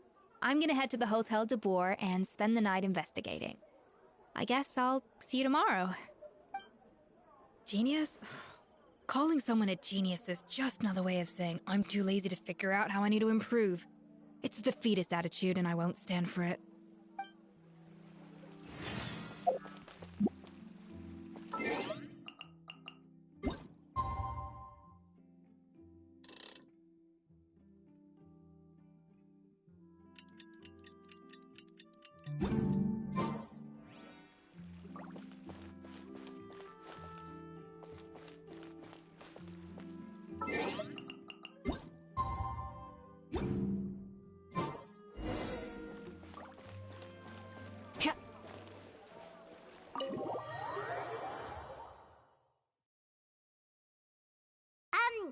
Why are we here so early? Our meeting with Vanny Gem isn't for a while. Check on her? Why? What happened? Oh no. Escoffier, are you alright?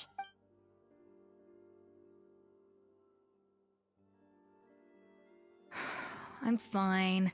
Just need to get some more coffee in me. Huh? What happened to my coffee? Did I really drink it all? Alright. Thanks. I appreciate it. Well, there's cooking facilities here. Or we could just grab a cup of coffee from Cafe Lutece, but either way, hurry!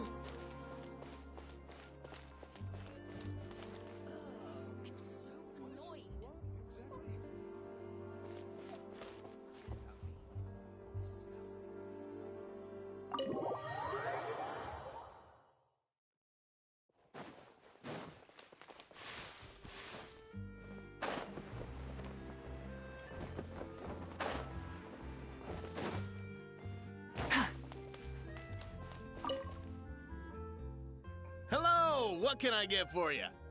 Sure thing. We're here to go. Huh? Oh, I see. First cup of the season. Yeah, I get it. Young people these days do love their little surprises. Not gonna be on the same page here, but here's a chat.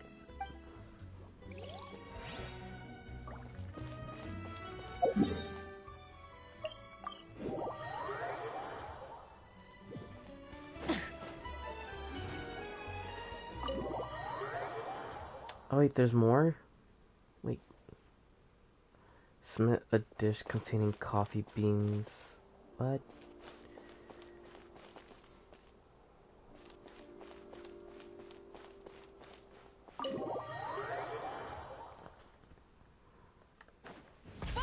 Submit a dish containing coffee beans optional.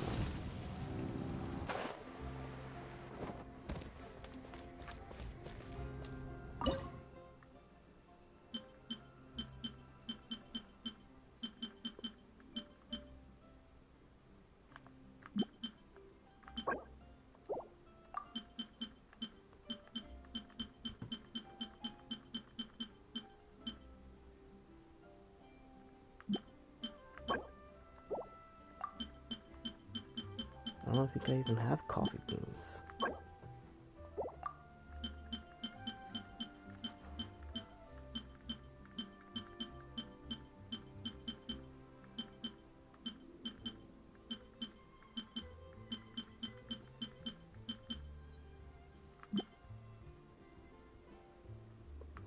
Aha! Okay, so that's what it looks like.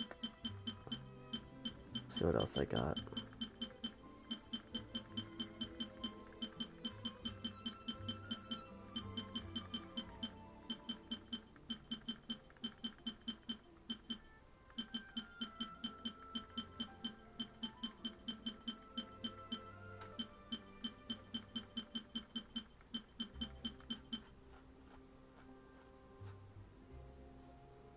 Crisp croissant combo.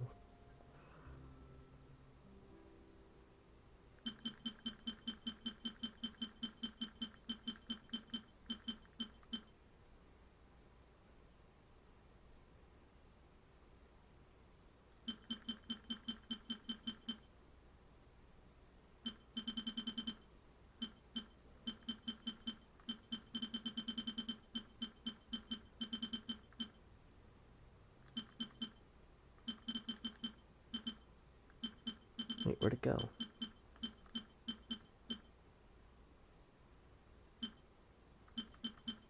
I know it's here somewhere.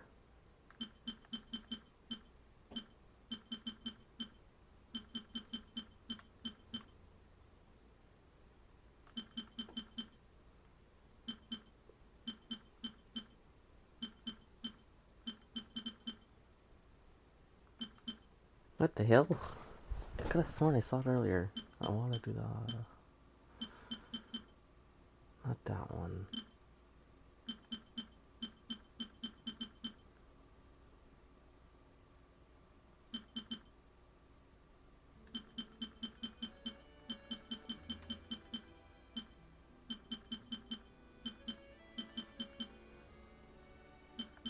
Here it is.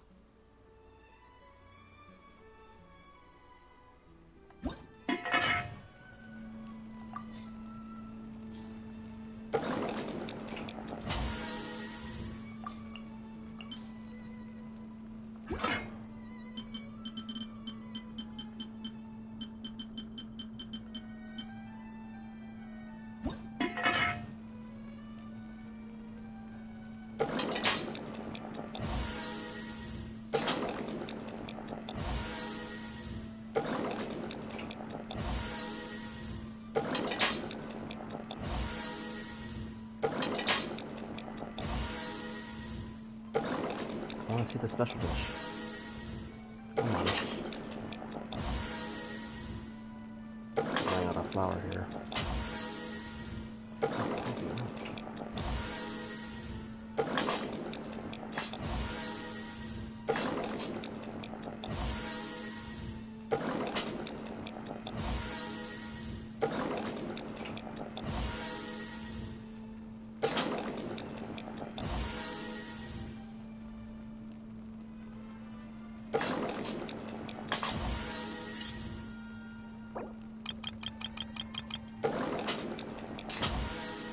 There it is.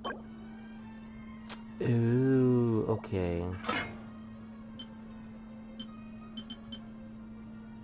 And I have no flour.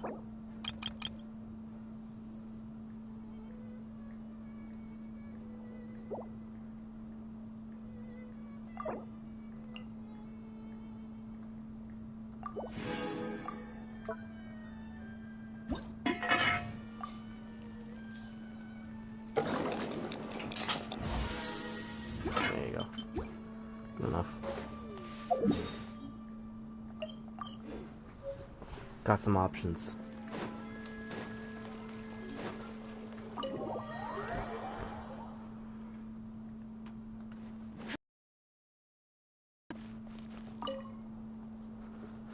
Coffee. Need coffee. See, I can submit that. Okay.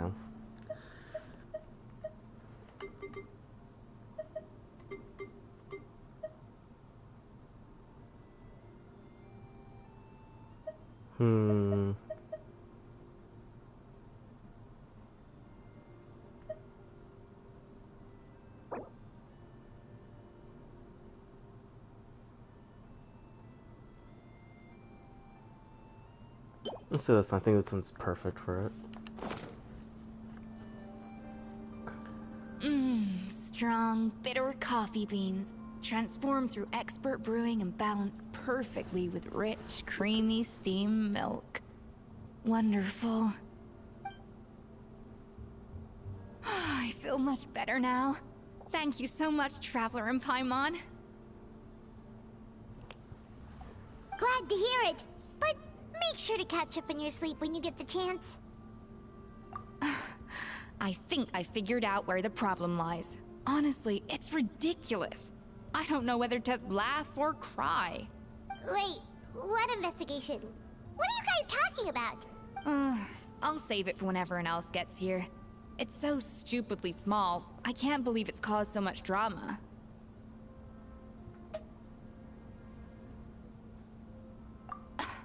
Yes, we're stepping stones to success. Escoffier, have you seen Savannah? Huh? No, not since yesterday. Why? What's wrong? After seeing her home yesterday, we were all a little concerned about how she was doing. So, I dropped by her place early this morning to check on her. Only to find an empty house with the doors wide open. I left Alphonse and the others to keep watch at her home, while I checked the Hôtel de Bord. I'm worried something bad might have happened. If she's not here, then where could she be? Boss, Escoffier, bad news. Alphonse? You're supposed to be keeping watch at Savannah's house. We were, but then, just after you left, we found this stuff in her house. Oh, looks like a map with a bunch of random places circled. What does it mean? Wait a second. This feels familiar. I'm sure these places are all connected somehow. Of course, from the Codex. They're all places that Modeste explored on his adventures. Yeah, but I don't understand. The adventure logs in the Codex are too fragmented to be of any use. How come this map shows all the missing details? The Codex de Bord?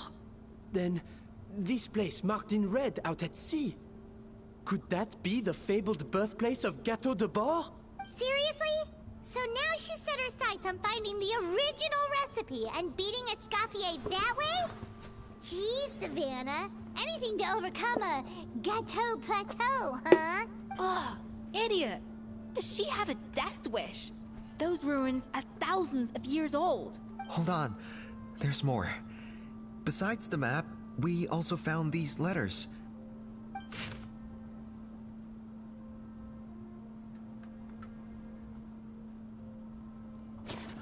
It was you. You let the Lumaline through, didn't you? It sounds like a threat letter. Does this mean that Savannah was responsible for the safety incident? And not Monica after all? Retrieve the Codex by any means necessary. So the cooking contest and the cheating. Someone else was behind her pulling the strings? She's keeping the true recipe to herself. Ugh, this is all such a mess. Paimon needs a second to process this. First, we thought that Savannah forced Monica to cheat in the cooking contest. But now, it turns out that someone else forced Savannah to force Monica to cheat?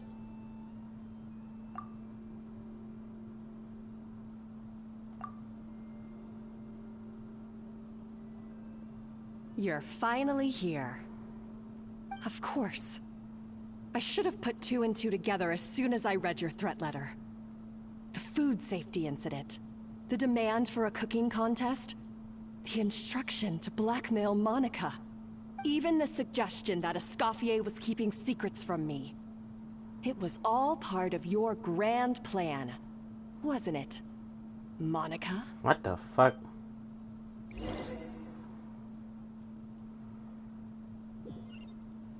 I was expecting another thing, but okay. We're getting close to the spot marked on the map. Of all the stupid things she's done, this really takes the cake. The moment we find her, I'm gonna curse the living daylights out of her. No! What the fuck?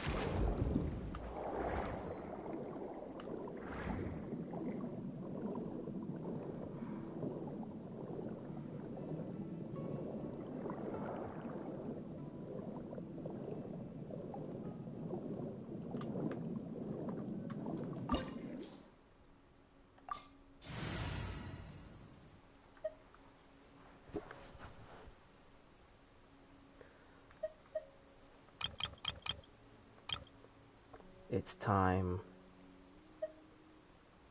Wait.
I'm missing some crate.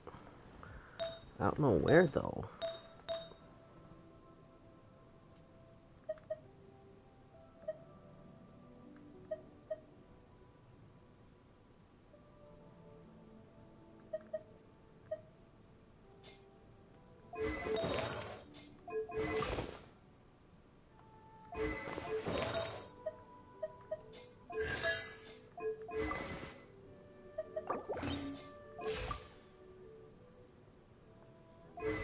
I want to take the 150, but at the same time I don't.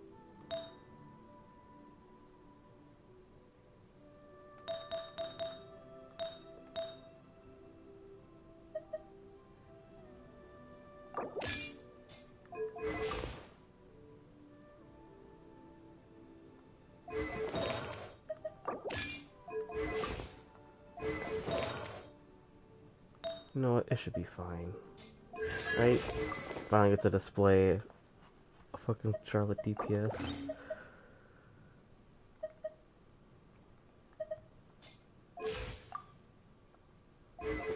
I could also do one set. Let's see how that goes out. Okay, fuck it, we'll do that. Cause this coffee should be on the team, so no need for hydro. Perfect.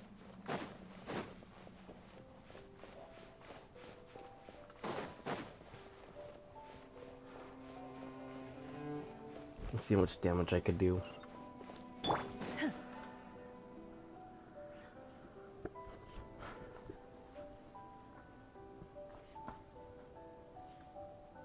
Oh, I thought that. Okay, whoa, that was kind of weird. I thought it was gonna let me continue forward for a second. Whoa, this place looks like an underwater restaurant, doesn't it? Suddenly, the idea of an adventure chef finding secret ingredients makes a whole lot more sense. I think Modest's codex mentioned this place. A public bath from the time of Remoria. So yeah, definitely the kind of place that would have served food and drinks. Blubber Beast. Some blubber beasts have come to join the party? How did they get here? And there they go. Aw, they ran off! That could be easier said than done. Something's blocking the entrance. Well, did Modeste mention it in his adventure logs by any chance? They must have gotten through somehow. Good point. Yes, that's right. It's coming back to me now. We prepared a banquet for our shy little guests, and as the food flowed away on the current, they broke into a joyous chorus, and the path opened to us. We have to feed the blubber beasts? With what? There's nothing here besides rocks, romaritime flowers, and lumitoile. See, this is why you should always bring snacks. You never know when you're gonna need them. Now we have to head all the way back to shore and grab some. No, we don't. There's no time for that. Romaritime flowers and lumitoile will have to do. They may not look appetizing to us, but who knows? They could be blubber beast delicacies. Wait, we're seriously gonna try this?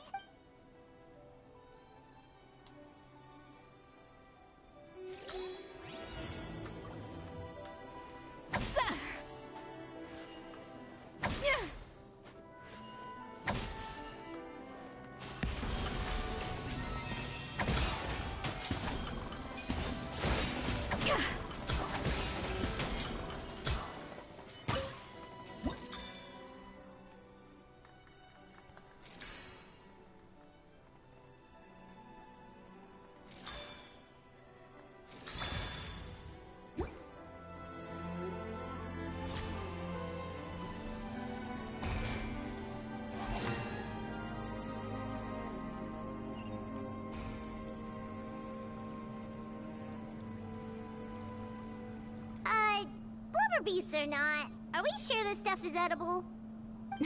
Trust me, they'll love it. Oh, good question. If we try to put them in the pool, we'll probably just scare them off again, and who knows how long they'll be gone. Yes, we can't afford to wait for them to double back. Oh, what was it that Modeste said again? Something about the food flowing away on the current.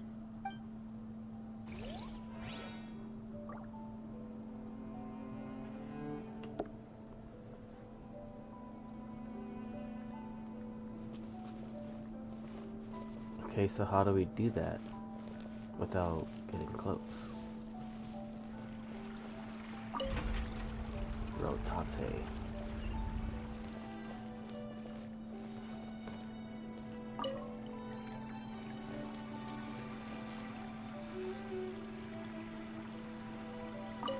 Rotate. Okay. Rotate.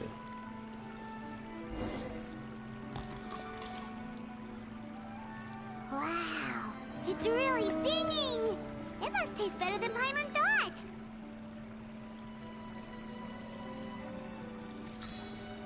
Rotate. Okay, and I make it again. Yeah. The tracks turned back again. Oh, so annoying.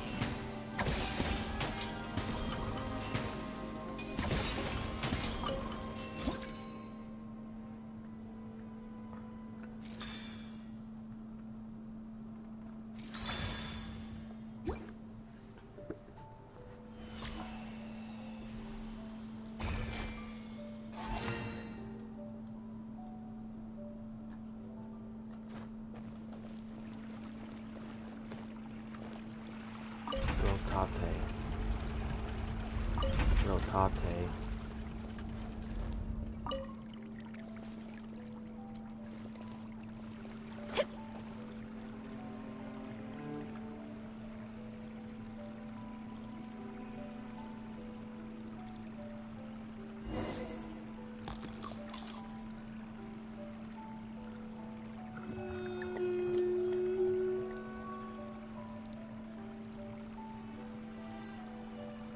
Hey, it's open! Chest. It's a Fontaine chest I'll never ever see again.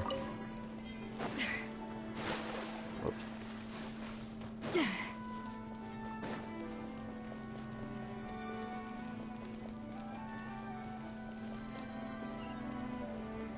Yeah! Skyward! Scatter!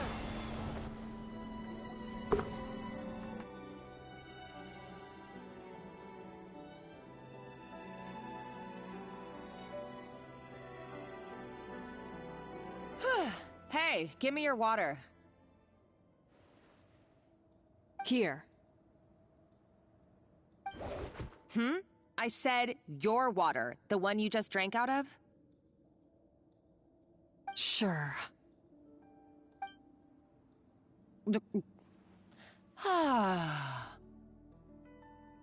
All those years slaving away under Escoffier, and then you. Today, it's finally paying off. Not only have I found the ruin that Savelli kept hidden, but I also get to boss you around like my little lapdog. Hey, go scout ahead for me. If we need to do any more blast tunneling, I want to know where to lay the explosives. Did you not hear me? Get going. Why don't you do it yourself? Oh, when did you learn to fight back? You're always so compliant when I give you instructions by letter. That's because you threatened to expose me for the Lumiline incident. I swear, if I'd known what you were planning, I'd never have... Ha! Don't be so self-righteous. Admit it, you've always been jealous of Escoffier. That's why you lapped up everything I told you. You were terrified of her finding out about your part in the Lumiline incident, and you resented the way her reputation hung over you. So you jumped at the chance to convince yourself that she was the villain, that she deliberately hid her secret recipes from you just to hold you back. It was the only excuse you needed to justify getting back at her. First, idolization, then jealousy, suspicion, and self-deception. That's what this comes down to. It was the same story with Savelli and my ancestor. He offered Modeste his friendship only to murder him out of vanity. He promised to explore the world with him, only to later destroy all records of their adventures. It's a miracle I even found this place. You have no idea the countless hours I spent piecing it all together. So you see, you're no better than Savelli. If you can't beat him, betray him, right? I am no Savelli, nor will I ever be. Oh, put a lid on it. You really think you can absolve yourself of your vindictive and jealous behavior now? Just because you finally realized that Escoffier never kept any secrets from you? You didn't show any remorse when she left, or in the cooking contest. Why start now? You have no right to redemption. You're right. I don't deserve her forgiveness. But I am done being bullied into submission by you! Ooh, feisty. But you should watch your tone. Talking to me like that could get you in big trouble. I somehow doubt that. Since I poisoned both our water bottles. What? Ever since I learned the truth, I've been biding my time, waiting for this moment. You've played me like a fiddle for so long, and now this is payback! But you drank it too! It's what we both deserve. This is the price we must pay for betraying Escoffier. You'll die here with me, Monica! You.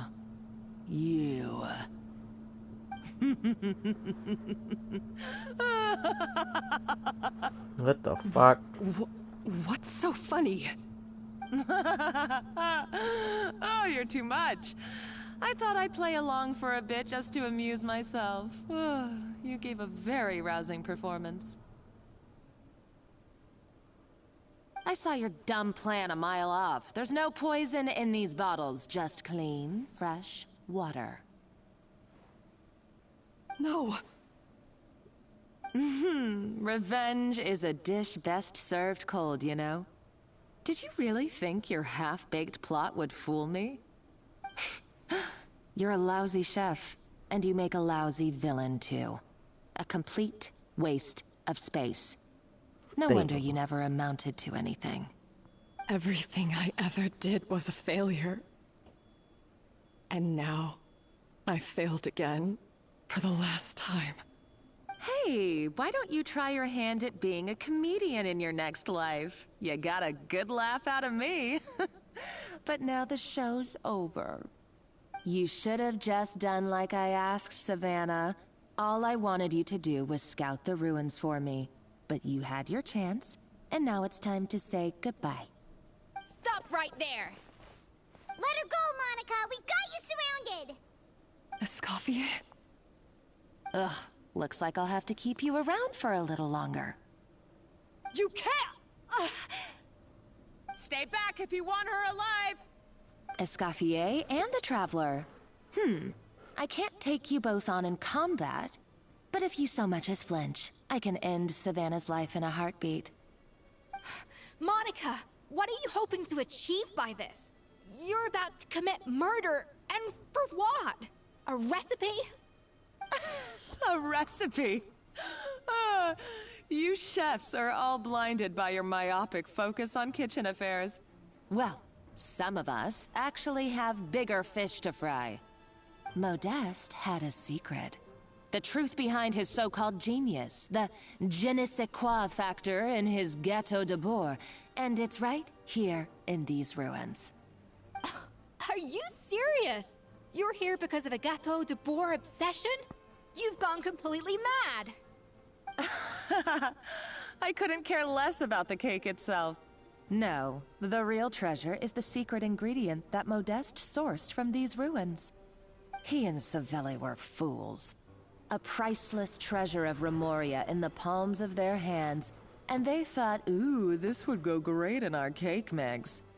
We're talking about a powerful stimulant that also sharpens the senses. That's no cooking ingredient. It's a groundbreaking drug. That's right, I've done my research. It was a drug that Remoria developed for their war machine. I could make a killing by selling it to the treasure hoarders or the Fatui. Will you listen to yourself? You're completely delusional. Not delusion. My eyes are wide open. Just wait till I get my hands on this treasure. You'll see what a fool you've been.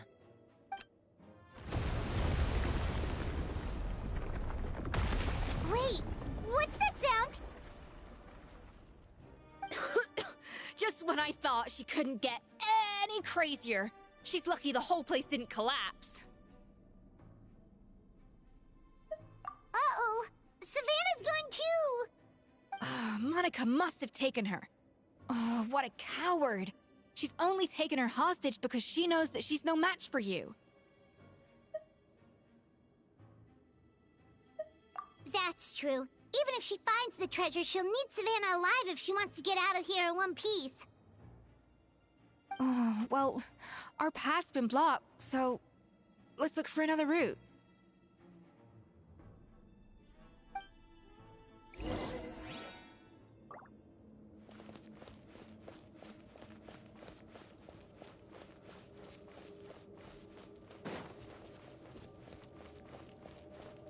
The water looks pretty deep here. Maybe it leads somewhere.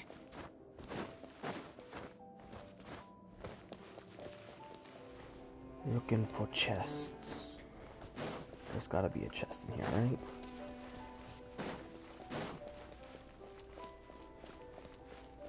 Why is there just a random chair?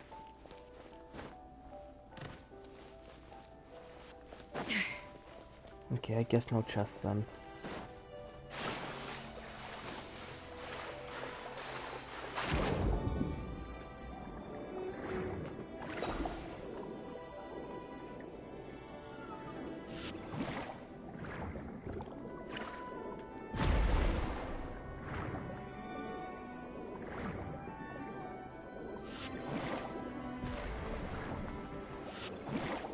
Oh look, there's a chest.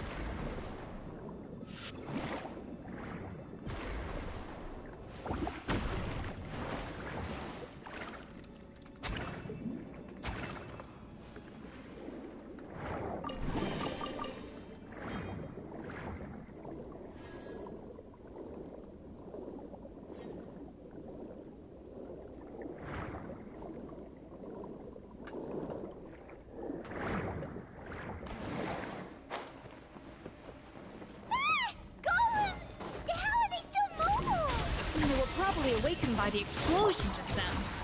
Alright, Knife Skills 101. Time for some rough chopping.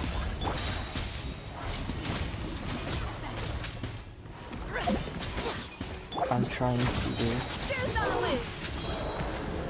Oh, they all died.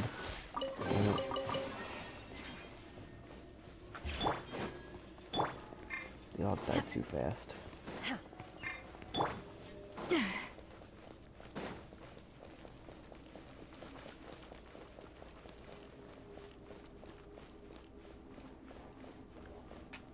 How much damage does she have here? Oh my god. Another door? Guess we need to prepare another feast for our guests. Just laying there.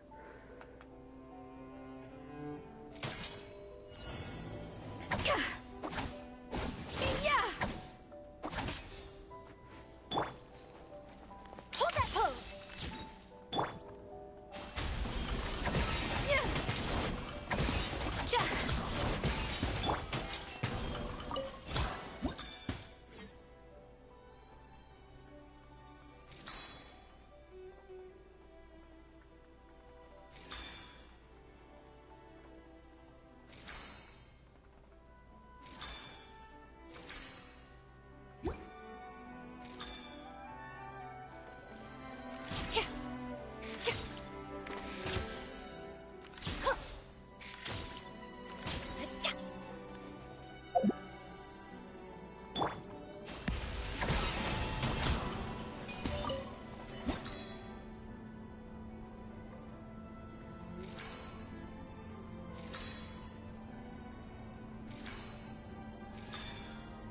God damn it, I need one.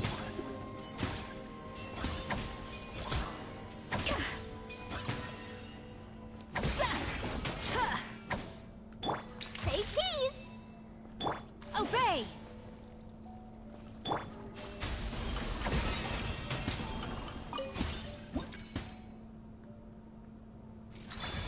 There you go.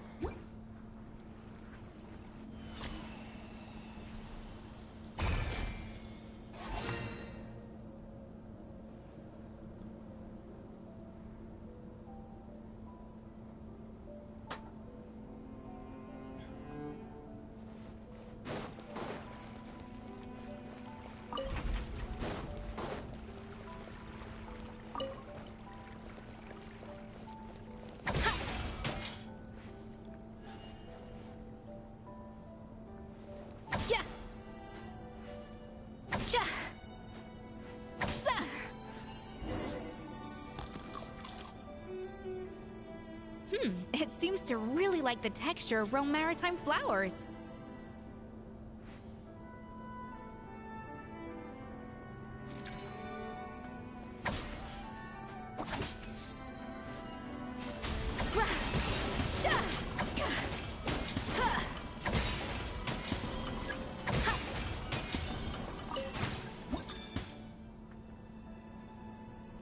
Okay, let's see. Oh, well, there you go.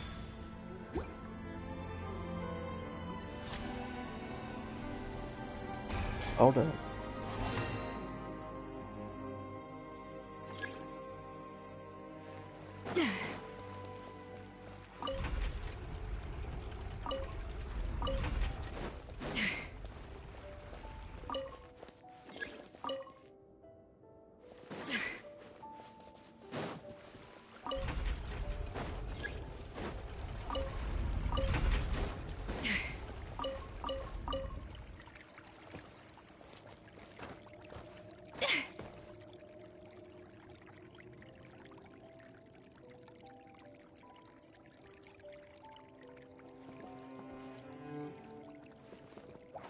No recipe, no problem. Manifest! Fulfill our pact! Smile!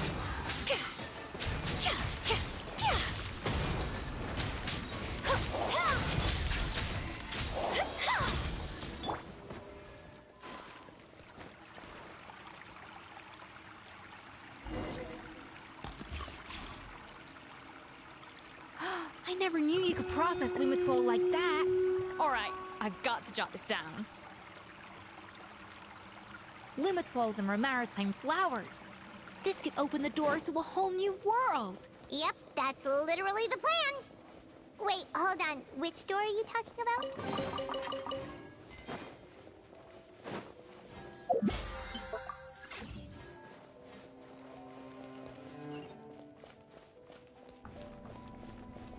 I think Excaffe and Xylem would hit it off.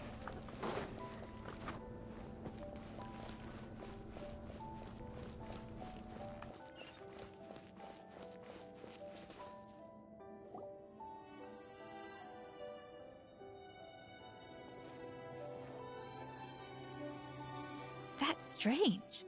These don't look Romorian to me. More like last century Fontaine.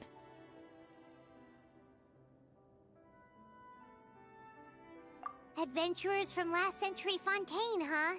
Oh, Modeste and Savelli, do you think they camped here? By the looks of it, this was a one-person camp. They adventured together, but maybe one of them came back alone at a later date. You really think so? Trust our adventurers' instincts. We're pros at this stuff, just like you're a pro in the kitchen. Okay, well, the Traveler has more adventuring experience overall, but Paimon's definitely a pro rummager from all those treasure chests. Darn it! Paimon was just about to show off her rummaging skills! Huh, no kidding. Are all adventurers so obsessed with journaling? I mean, I guess I take a lot of notes when I'm cooking as well, but I thought that was just me. Anyway, let's find out who was here. Keep taking L's, Paimon. Keep taking Since L's. I've last visited these ruins. It's exactly the way I remember it. This place probably hasn't changed in millennia. Sadly, up above, on dry land, everything has changed. The treasure of Remoria.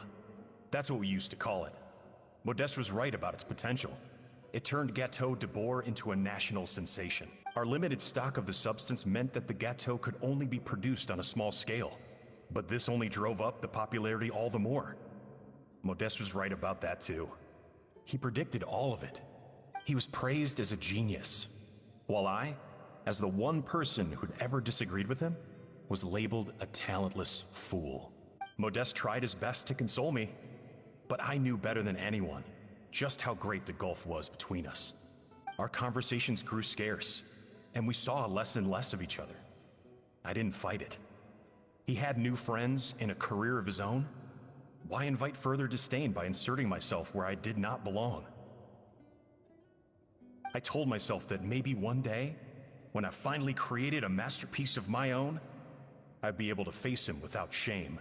Or maybe one day, when I've put these feelings of self-loathing behind me, I'd be able to ask him with a smile on my face, how about we go on one more adventure, for old time's sake? Unfortunately, that day will never come. So it was Savelli. From the sounds of it, he came back after Modeste had already died. I always thought it was just a legend. But if it's true, then this must be the place where they found their secret ingredient. The birthplace of Gâteau de Bourg. In that case, what does that say about the death of Modeste? If it's all true, maybe Savelli really did have something to do with it.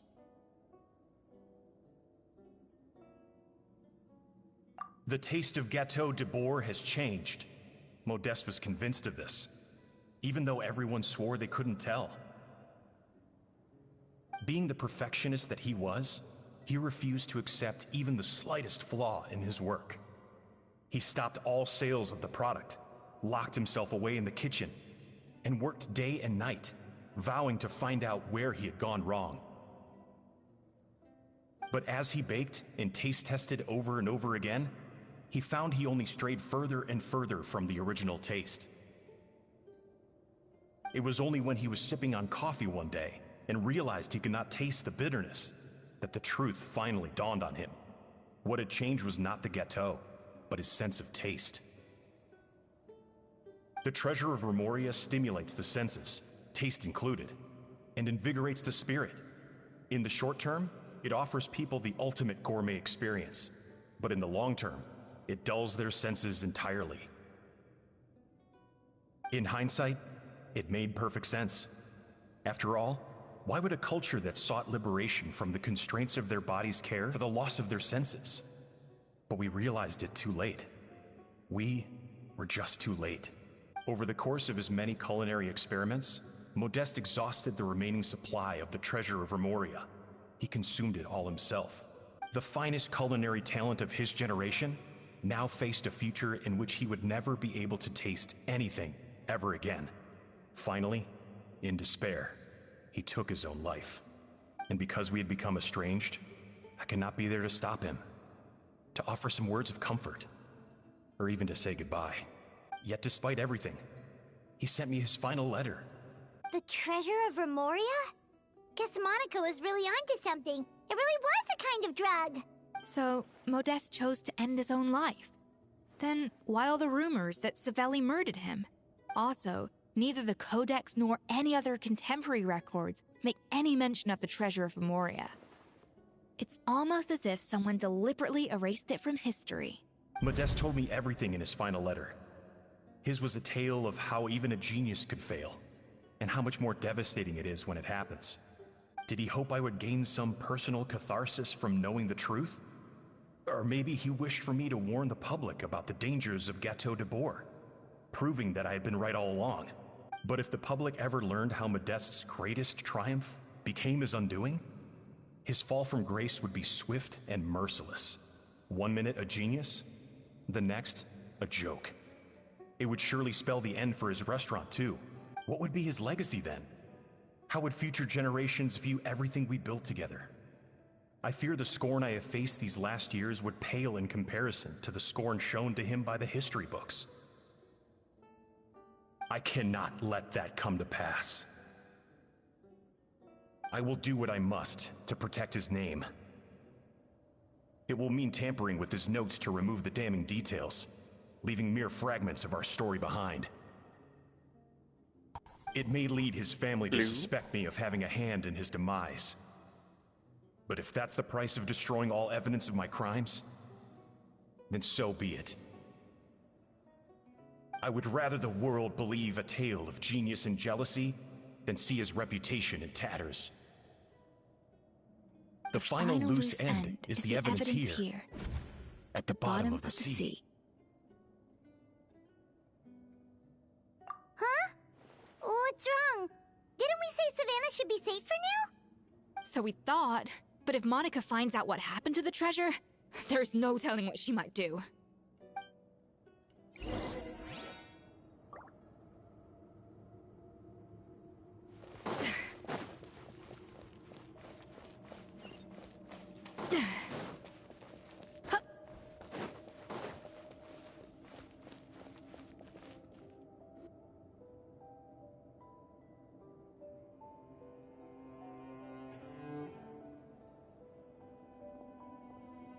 The treasure of Remoria. I have found you at last. Savelli, you tried your best to bury the truth, but you underestimated the children of Modeste. Some fragments of his diary escaped your clutches, and we have held on to them for generations.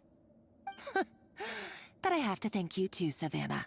Without your help retrieving the Codex, and with it the last piece of the puzzle, I may never have found this place. But now, finally, the secret to Remoria's military might is within my grasp. The treasure of Remoria is mine! Oh, it's empty. It's empty? Monica? Oh, we were seconds too late. Escoffier? What's the deal with that jar? Savelli's final act! He wanted to conceal the secret of the treasure forevermore and make sure it would never harm anyone again. So he came here after his friend's death and destroyed every last shred that remained. This can't be happening. All the years I spent piecing together the truth, all my painstaking planning, all that for an empty jar? Monica, don't do anything stupid. This ruin is more dangerous than you realize. Oh, shut your pie hole! Praise be to Lord Remus. You barbarian shall be slain.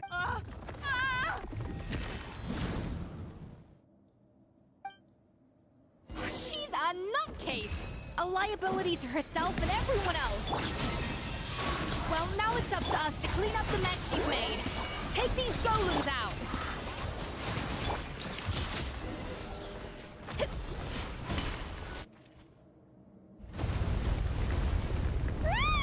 Why is this place still shaking?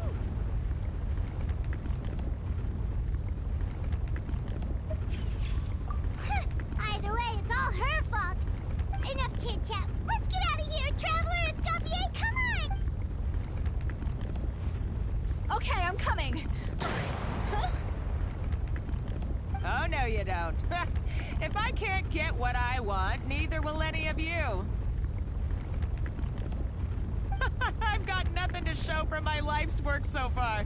But if I can take another so-called genius down with me in my final moment, then it was all worth it. You're a psycho!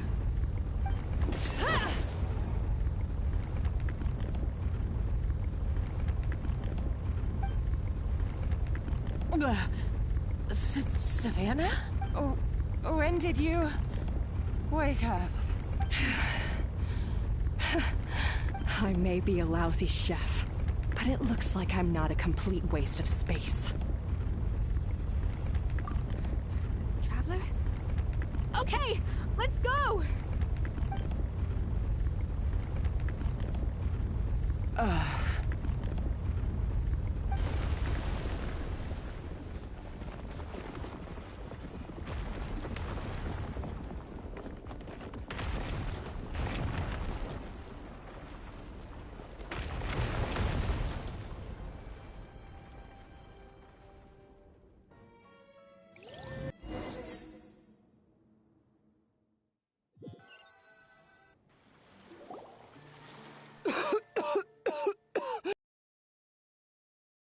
Savannah!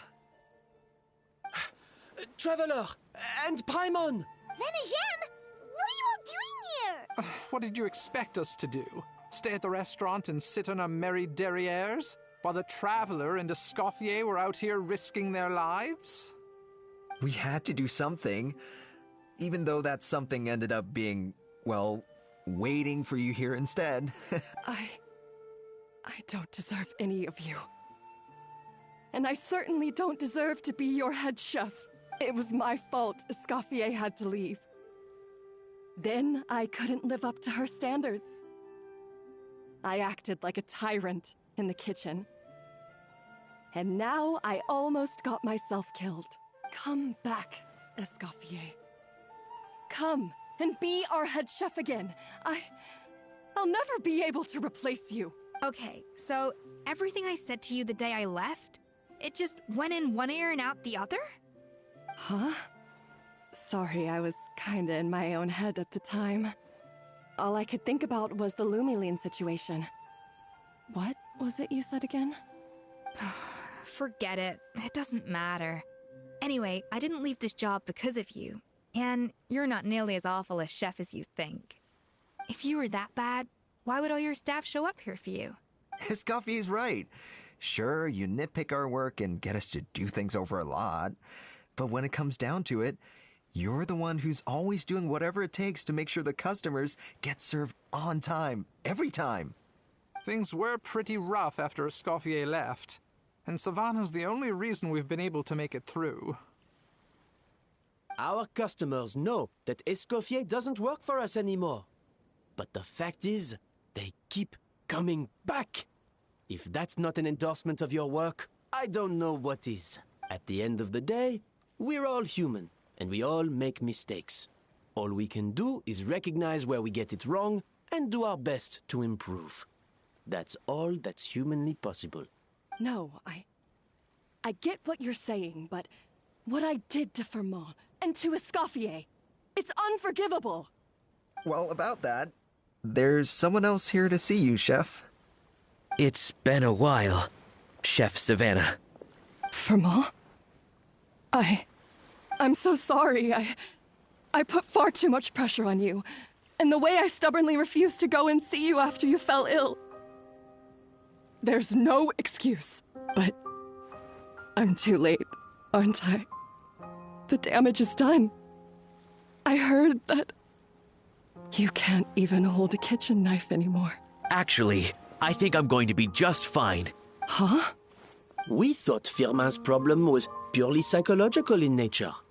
But after the threat letter came to light, it got Firmin thinking. And then he remembered the tea that Monica used to give him every night. And as it turns out, she was lacing it with Lumaline the whole time. No way! Doesn't that cause nerve damage? It can. High doses pose a risk of serious nervous and sensory complications. But if you calculate the dosage carefully, you can control the extent of its effects. A small dose might simply make a person more emotional, whether that means more fragile or more hot-tempered. No wonder it seemed like you'd lost your edge. I asked my friends at the Fontaine Research Institute about it. They said that with the low dose I was taking, the risks are pretty small. They also fixed me up with some meds and said I should recover in no time. Well, that's what happens when you give someone a little bit of hope to cling on to. There's more. We believe that Firmin was likely not Monica's only victim. You mean she poisoned me too? Oh, so that's why Savannah's been so irritable this whole time. Let's not be too quick to blame everything on the Lumaline. That stuff can only amplify what's already there. So tasty food will seem like the most delicious thing in the world, while food you don't particularly care for will become utterly revolting. So you better make sure you reflect on your behavior and apologize to every single person you've wronged. I will. I'm sorry. There's still one question that's really bugging me. Why is it that no matter what I do, my Gâteau de Bourg never tastes the same as yours? Is it just... is it because you're a genius and I'm not? It's because the heating element in your oven is broken, you silly goose. What?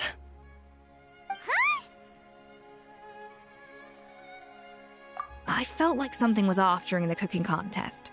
Once I got around to checking all the equipment, I noticed it right away. There was a half-degree discrepancy between the temperature setting and the actual temperature. All the ovens in the whole kitchen had the same problem, which confused me at the time, but by this point, it's pretty obvious that Monica must have tampered with them. I would have figured it out the day of the bake-off, since the issue affected both our teams.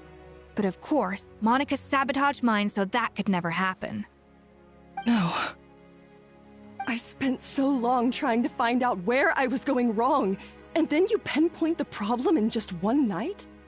It all comes back to one simple, undeniable truth. You're a genius, and I'm just plain old Savannah. Oh, cut it out! Stop the woe is me act for a second and just think. I came up with this recipe. You don't think that might have something to do with it?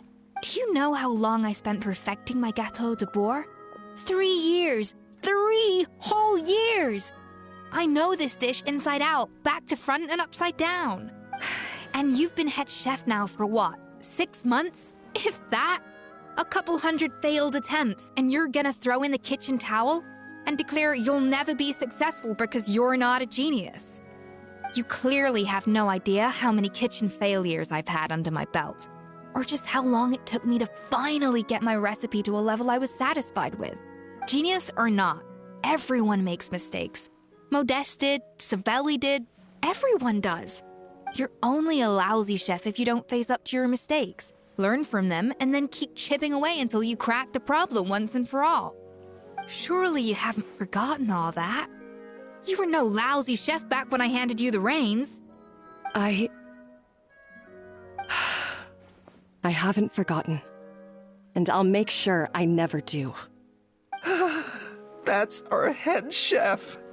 Ha ha! Sounds like we won't need another changing of the guard in the Hotel de Bord kitchen anytime soon. Huzzah! Aw, what a perfect ending to a crazy journey. Look how happy everyone is. So you got your mojo back now? Yeah. Thanks to you, Escoffier. In fact, no. Thanks to all of you. Aw, friends again. So nice to see them finally settle their beef.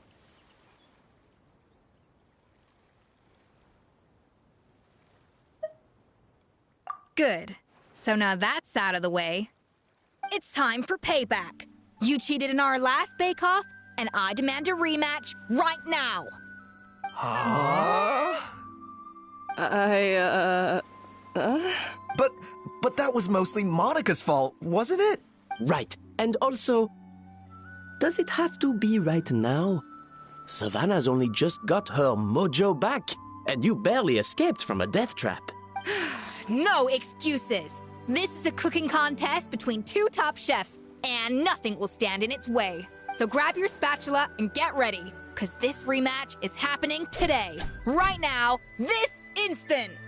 Hey, so, this whole time you were salty about losing?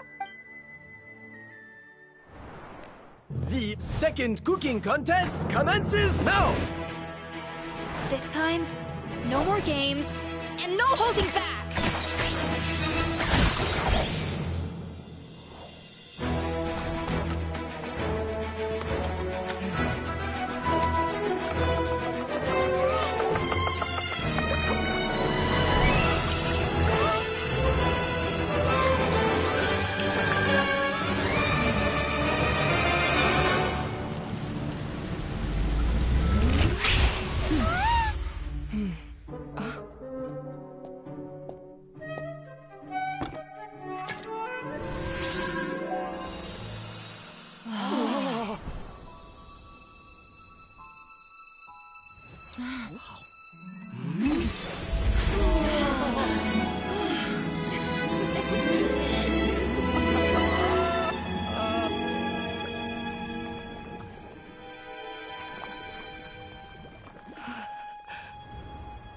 I feel like I don't have the right to be here.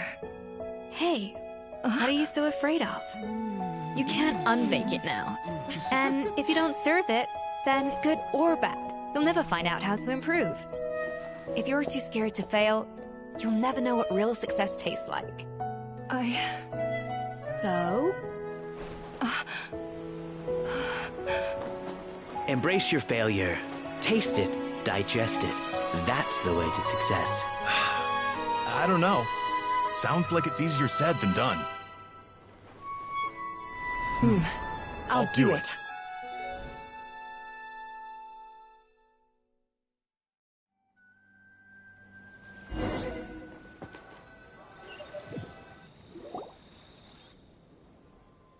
The results are in! A landslide victory for Escoffier!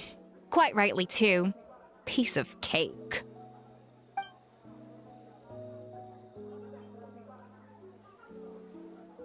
Oh yeah, look at that! Savannah looks pretty chipper too, considering she lost.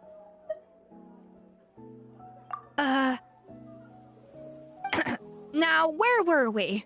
Yes. Do you have any more questions for me? After every... I thought Navia would have filled you in. And actually, I said all this to Savannah before I left. Although, as we saw, I don't think any of it sank in. I had two reasons for leaving. One was the food safety incident, of course. But the other was that the Hotel de Boer had reached a point where it didn't need me anymore. So I decided to step down and look for new opportunities to improve myself. Improve how? Well, a while back, I got to know a fellow chef from Liyue, and in her, I saw so many new possibilities.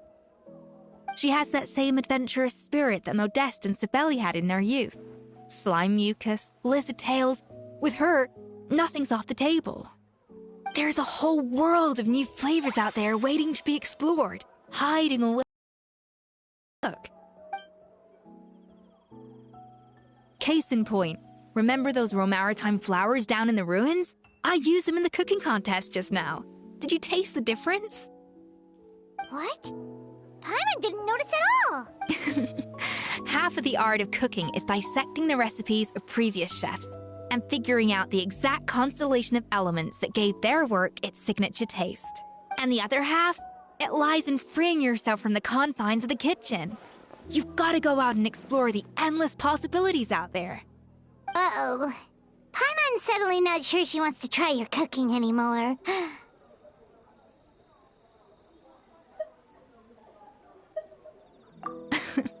Don't worry, it's not going to be a free-for-all like in Modeste's time. Before I put anything into my food, I'll obviously do my research, make sure it doesn't contain any harmful substances. In the meantime, take this. It's a recipe for Petit Gâteau de Bourg revised version. I tweaked it to suit your needs as busy adventurers. Hope you enjoy, and remember, feedback is always welcome. All right! So, do you ever see yourself returning to Hotel de Bourg? Oh, of course. I've already promised Banishem that I'll come back every once in a while to make sure the quality of the food remains at an acceptable level. You know, Paimon's still a little disappointed that we never got to see the treasure of Remoria. Surely Monica wouldn't have gotten drawn in so deeply if it wasn't for all the mystery surrounding the original Gâteau de Bourg. She practically dedicated her life to finding the lost pieces of Modeste's diary. Then went to all that trouble to infiltrate the Hotel de Bourg. And in the end, it was all for nothing.